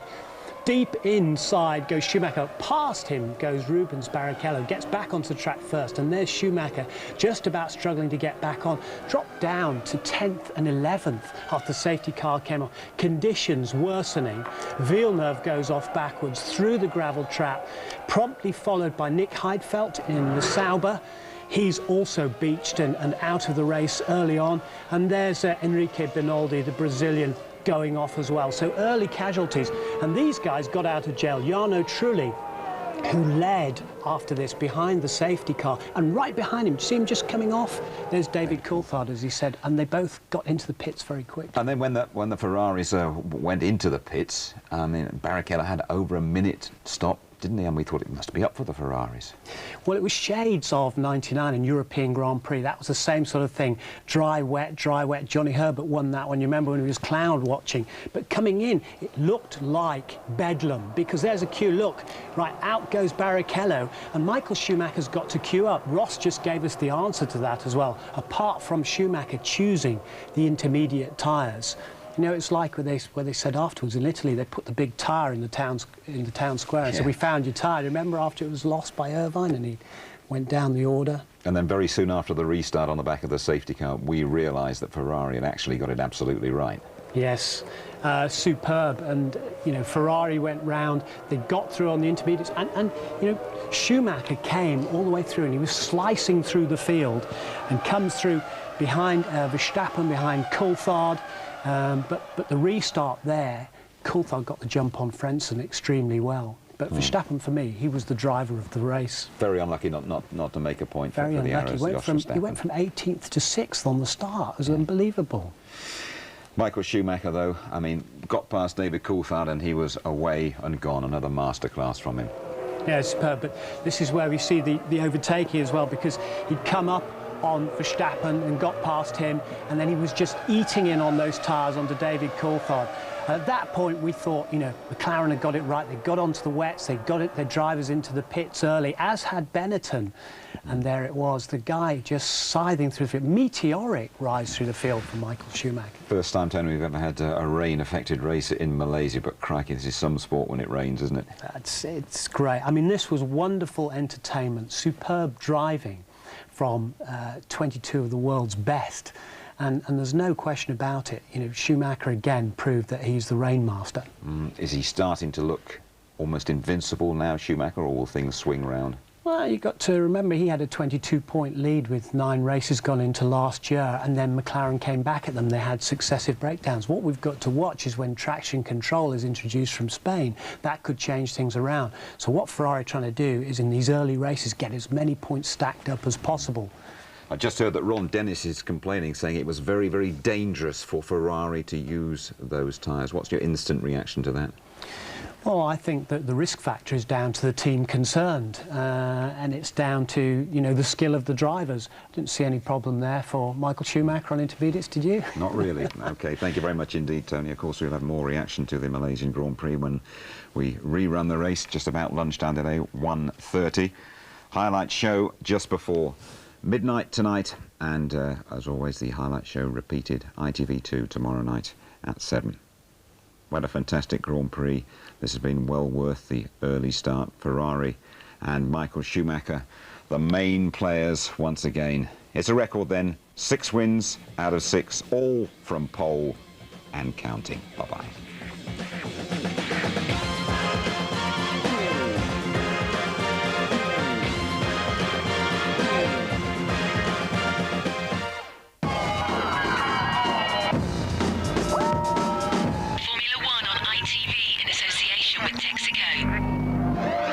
Ross, congratulations. Another double victory. When the rain starts, how close have you been to a heart attack? Well, it was my fault. I saw the cars different coming in the pits and called Michael first and Rubens second. So I screwed it up. So I'm very relieved that we managed to get it back again. And obviously the choice of intermediates was perfect as it turned out. But yeah, a bit embarrassing. When Michael was on 11th position, did you think about victory at this point of the race? Well, I saw what tyres other people had, and we'd seen intermediates this morning. So I thought we had a chance of recovering. So yeah, I thought we did. I mean, there was quite a big gap between Ferrari and the rest because Michael and Rubens were driving like slalom. You know, what was the reason for that? What do you think? Well, they didn't want to fall off again. We've been off the track too often, so it was just being very cautious because we knew they were still going 20 seconds faster than the safety car, so it was enough to catch the safety car up. So that was the reasoning. Thank you.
Well, Jack, first of all, how did you feel that it started so suddenly? Well, it rained really hard, and on the dry tires, we couldn't go anywhere. There's no way we could drive. You couldn't see anything. Nobody had the wet lights on, and suddenly we're just in the gravel trap. So just a big surprise. Circumstances like this, what would you suggest? Nothing. You just have to be more clever than the other ones and stay on the track. Thanks. Jack, what's that suggest? Well, Pablo, first of all, it started with an awful Friday, another nightmare on Sunday. So how long do you think you need to forget about this weekend? I think now already. I think the weekend I can gotta say it's over. I'm a bit disappointed because the car was good. And I didn't have any running on Friday. I still was 6th in the grid. And when we went to start, the engine again didn't start. So running to the T car, and I thought, okay, get some running. And the lap before I spun, I radioed a bit, so I need some tires. I need wet tires now. I said, stay out, stay out. I stayed out and just had so much aquaplane, then the engine stopped on the straight. I was rolling and 3 tires stopped and just spun the car. So a lot of bad luck for you. So what do you think about the circumstances this race? If you saw the rain and all this stuff? I think it's just very lucky. I'm sure the team is trying to do the best they can, and I'm trying to do the best we can, and we just gotta forget about it. Thank you. To be gathering, have you any news of forecast of rain? It was predicted this morning. No, our own radar shows that we have about 2,000 feet of cloud cover from about 4,000 feet up, and the temperature and wind direction and everything indicates a dry race. There's a possibility of some sprinkling, but I think very unlikely any sort of thunderstorms or anything. The circumstances, the conditions at the moment aren't conducive to a thunderstorm, so hopefully we'll have a complete dry race. I think it's better for everybody. I think so too. Thank you very much, Ron.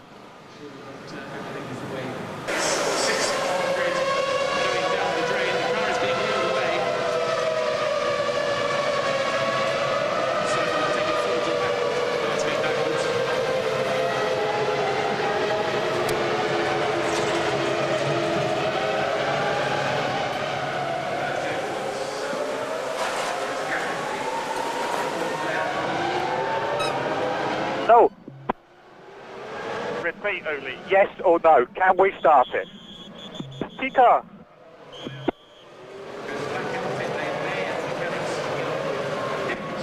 The car is fucked. Get him out of the car and put him in the T car. Yeah, okay. One, get out of the car. Get out of the car. T-car. T-car. One's on his way for the T-car.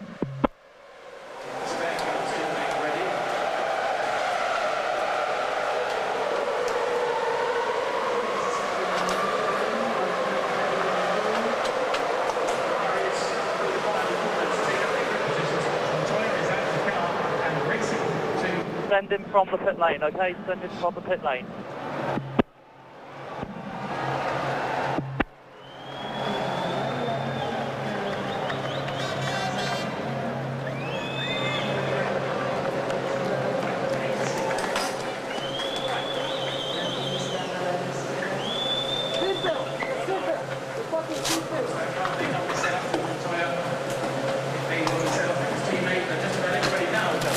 Stewie, start motor, please.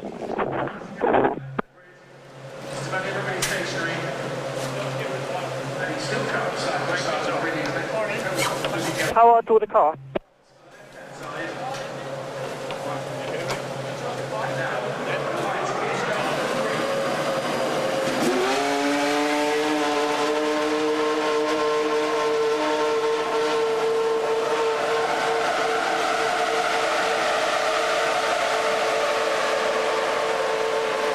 Okay, one. Confirm. Start from the pit lane. Everybody's gone.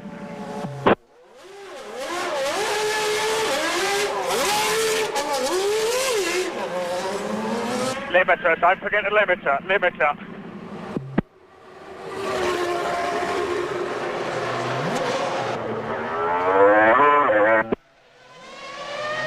Okay, we're going. Settle in, let's go.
strike in a very, very short race for you. What happened?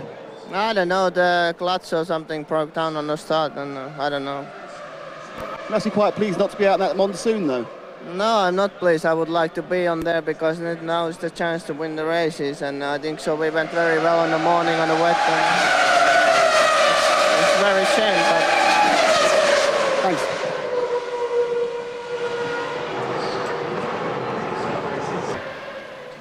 Craig Pollock, a disastrous race so far for BAR. What happened to both of your cars? Well, obviously it's a bad start to the season. One car spun off and the other car, either something split to the back of the car or the engine went. We don't know yet. I mean, there was a fire and he went out. Before Jacques spun off, did he tell you how wet it was round the back of the circuit? No, he didn't say anything at all. We'd actually already called him in. He was half a lap from coming in to get the tire change, so just bad luck. I think everybody was spinning off at the same place. Indeed. Tough luck. Thanks, Craig.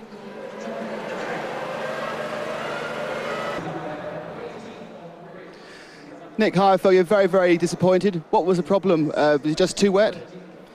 Yeah, I just got aquaplaning and went off, but I'm really very disappointed just looking on how little cars are running now and which teams are up there in the front. There are some occasions each year for a race like this where you can really go in the points, and I just throw it away. Desperately bad luck. Thank you, Nick. Just have to give me numbers. Bobby Rahal, it's been mayhem out there. What was the reason for Eddie Irvine's retirement? Well, somebody punted him in the first car and he spun, and he must have gotten a bunch of stuff in the inlet because the car overheated badly and came in, and it was just all the water was being pumped out of it, so that was that. And how about Luciano Berti? Has he told you what it's like out there on the track? Well, it's, as you might guess, slippery. So, I don't know. I mean, he's managed to keep it on the track so far. We'll see if we're going to go green here, so we'll see what happens the rest of the race. Thanks, Bobby. Olivier Paul, it's very bad luck. Do you know what happened to your car? I think so. It's the problem, mechanic problem, oil system or something, because the engine fire. It's quite, it's a bad day for today because the team make very strong job this weekend. The car is very good.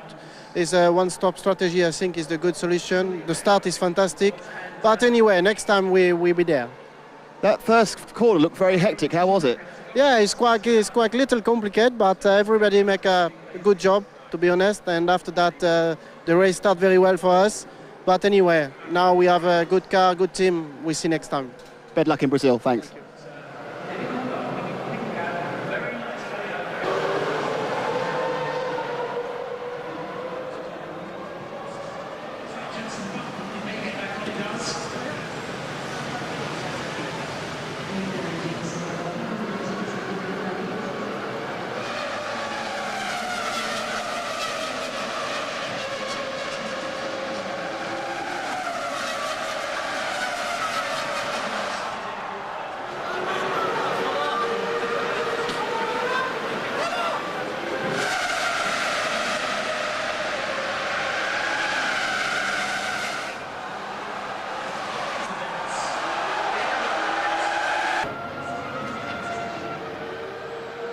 Pat Simmons, we've just seen Giancarlo Fisichella pull off. What was the problem? Well, we're not entirely sure. He came on the radio and said he'd lost power.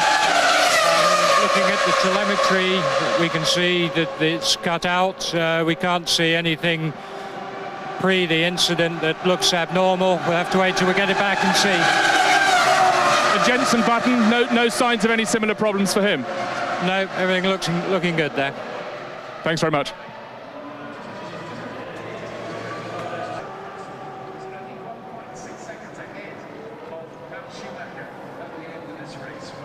So bad then, was it? I don't think. There's probably about fucking 6 kilos in the fucking thing. Probably go.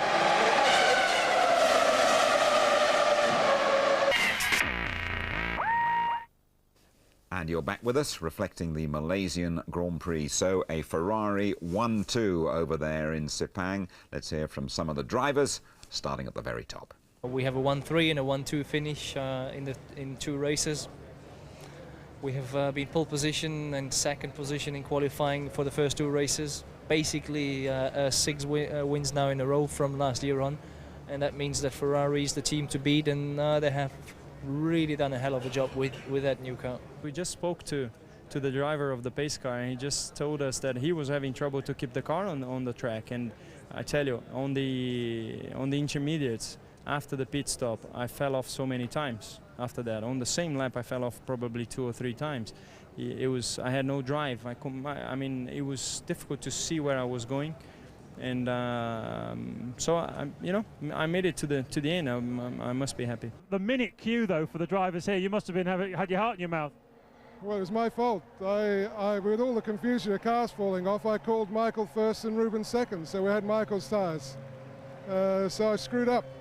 The only thing we could do then is make sure we got the right tyres on the right car, because then we would have had a big problem if we didn't.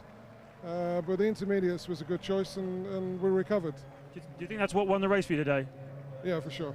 I think that the key decision was obviously the intermediates at the pit stop. You know, at that time when I came down the pits, I didn't realise the safety car was out. You know, obviously I knew the conditions were bad, but that in itself probably wouldn't be enough for them to throw a safety car unless some cars were going off. We had that conversation before.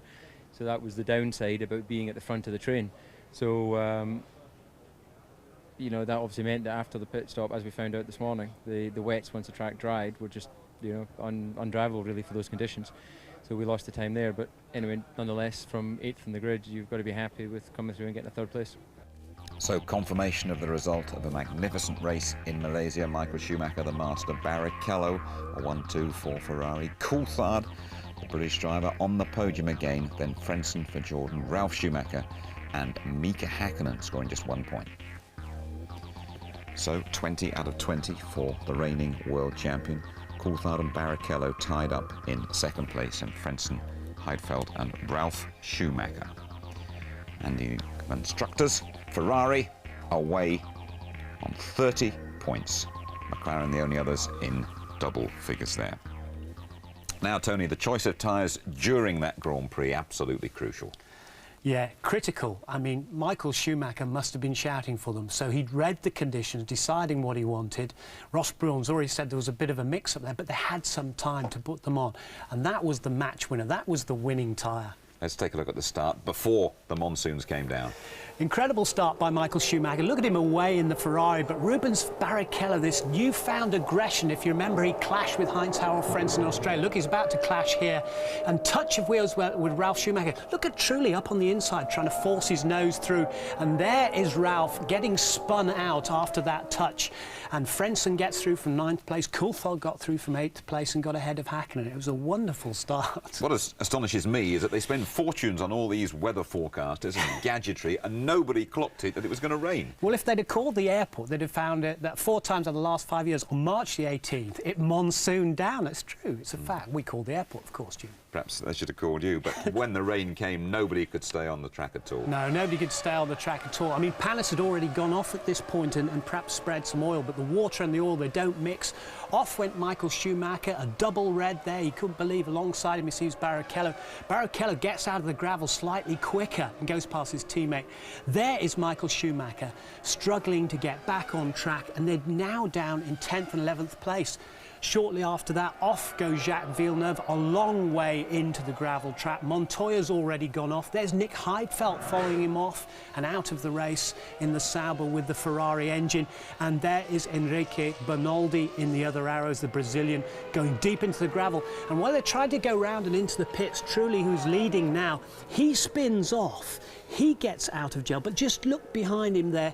David Coulthard also spinning, but staying on the grass, and those two got round, and McLaren did a great job getting them in first and getting them out. Sure, and when they had the pit stop, I mean, Barrichello's, I think, lasted over 70 seconds, and when you get a stop like that, you normally think your race is done. Yeah, but this is shades of 99 in European Grand Prix, wet, dry race and all the confusion, and Barrichello then has formed a traffic jam. There's a queue behind him as Michael Schumacher has to wait for his tyre. Surely at this point we're thinking, that's it, it's all over for Ferrari, but no. Safety car out, and on the restart, David Coulthard right up there, but it was very soon evident that Ferrari had got it right. Yes, lap 10 after this time. There goes the safety car in, and Coulthard's at the front there, and he's got the jump on Heinz-Harald Frentzen, but Verstappen behind there is already biting away at the back of Heinz-Harald Frentzen. Just look at that. See that? Verstappen, for me, was the driver of the race. Absolutely superb. 18th to 6th just on the start. Very unlucky not to score a point for the arrows there, Jos Verstappen. And then Michael Schumacher slipped past David Coulthard, and it was a masterclass again from the world champion. But again, he was on the right tyres, again driving superbly, again the rain master. He's come past Barrichello, he's come past Verstappen, and David Coulthard did his best to resist him for as long as he could. David Coulthard on the full wet weather tyres, but he couldn't quite get the temperature round the outside, making it look very easy indeed. Goes the master, Michael Schumacher. Was it a case of Ferrari thinking quicker once again than McLaren, or is there more to it than that? No, I think that is the brilliance of Schumacher, feeling everything through the car, through his backside, through his feet, just making that delicately balanced choice of what tyre will work in those elements. A bit of a gamble, of course, as well, you know, that the rain held off. Got to mention David Coulthard here. He had a bad time in qualifying, but on the podium twice in 2 races, he's going pretty well. No, I think it's a good start. He's equal second in the championship with Barrichello, so he's not that far out. He's 10 points behind Schumacher at this stage, but he's made a good start to the season, considering McLaren's problems. Just looking back at the race as a piece of entertainment, you couldn't take your eyes off it, could you? It was wonderful. It had everything for everybody. I mean, it had the drama, it had the politics, it had the spins. What more could you ask for? Yeah, cheers, Tony. Thank you very much indeed. Well, quite an act then for Brazil to follow in a couple of weeks' time, but that is our next port of call, qualifying live. A bit later than normal on the Saturday, 4:30 our show starts, Saturday the 31st of March, and the race live round about tea time on the Sunday, 5:20, highlights just before midnight. Next stop, Brazil then. Can anyone stop the runaway world champion? Good night.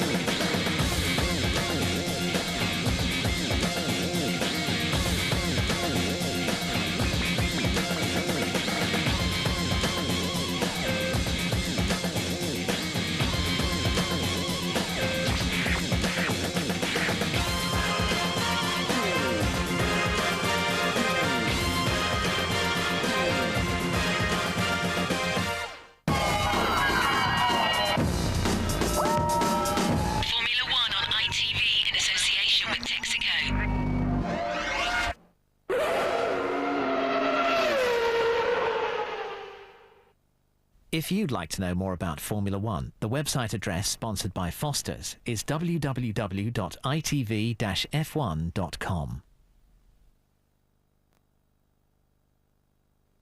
And you may like to know that the official ITV Formula One Grand Prix guide is now available, priced at £9.99.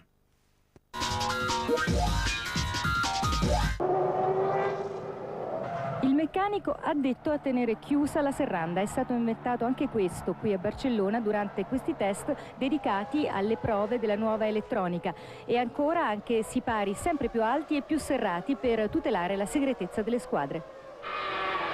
In difficoltà la McLaren nel confronto diretto con le rosse. Controllo della trazione, cambiata programmata e differenziale elettronico hanno esaltato le qualità della nuova Ferrari, sempre la migliore alla prova del cronometro e soprattutto affidabile nella simulazione di un Gran Premio effettuata da Schumacher. Evidente il nervosismo nel box della scuderia di Woking, tormentata da guasti e uscite di pista. Häkkinen fa no col dito, non vuole assolutamente parlare, e anche Coulthard, abitualmente più affabile, sfugge ai commenti.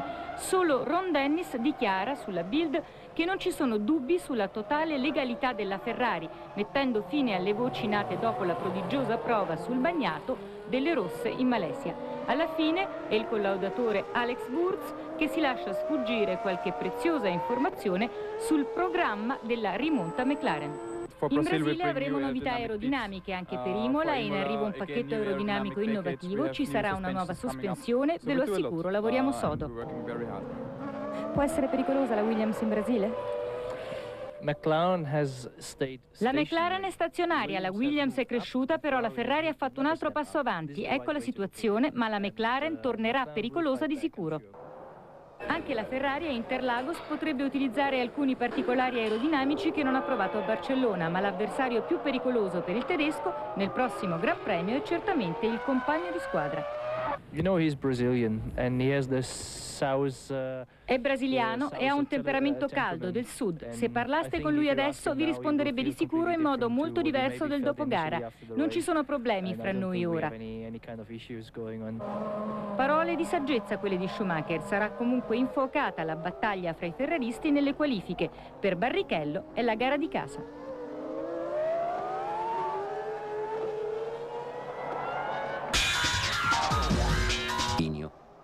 Con il doppio pit stop delle rosse che supera il minuto e con Schumi bloccato in coda come al casello dell'autostrada.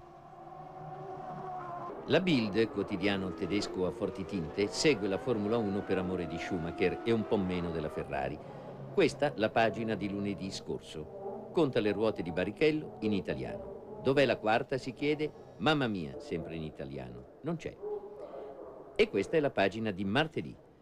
Se le ruote sono soltanto 3, ecco una proposta di Ferrari a 3 ruote, che sembra vera. Grazie al computer, anche i fotomontaggi non sono più quelli di una volta. Il fatto è che in materia di ruote molto ridotti sono gli ingombri al retrotreno, con 2 appendici aerodinamiche un po' stile corse americane, ai lati del cofano che nasconde il compattissimo propulsore e il cambio 6 marce, tutto ovviamente di realizzazione Toyota. Un'ulteriore sicurezza viene dal fatto che molti particolari tecnici sono stati a lungo provati in pista sotto la carrozzeria della Toyota GT1 Le Mans e a questo punto il lavoro è davvero lanciato.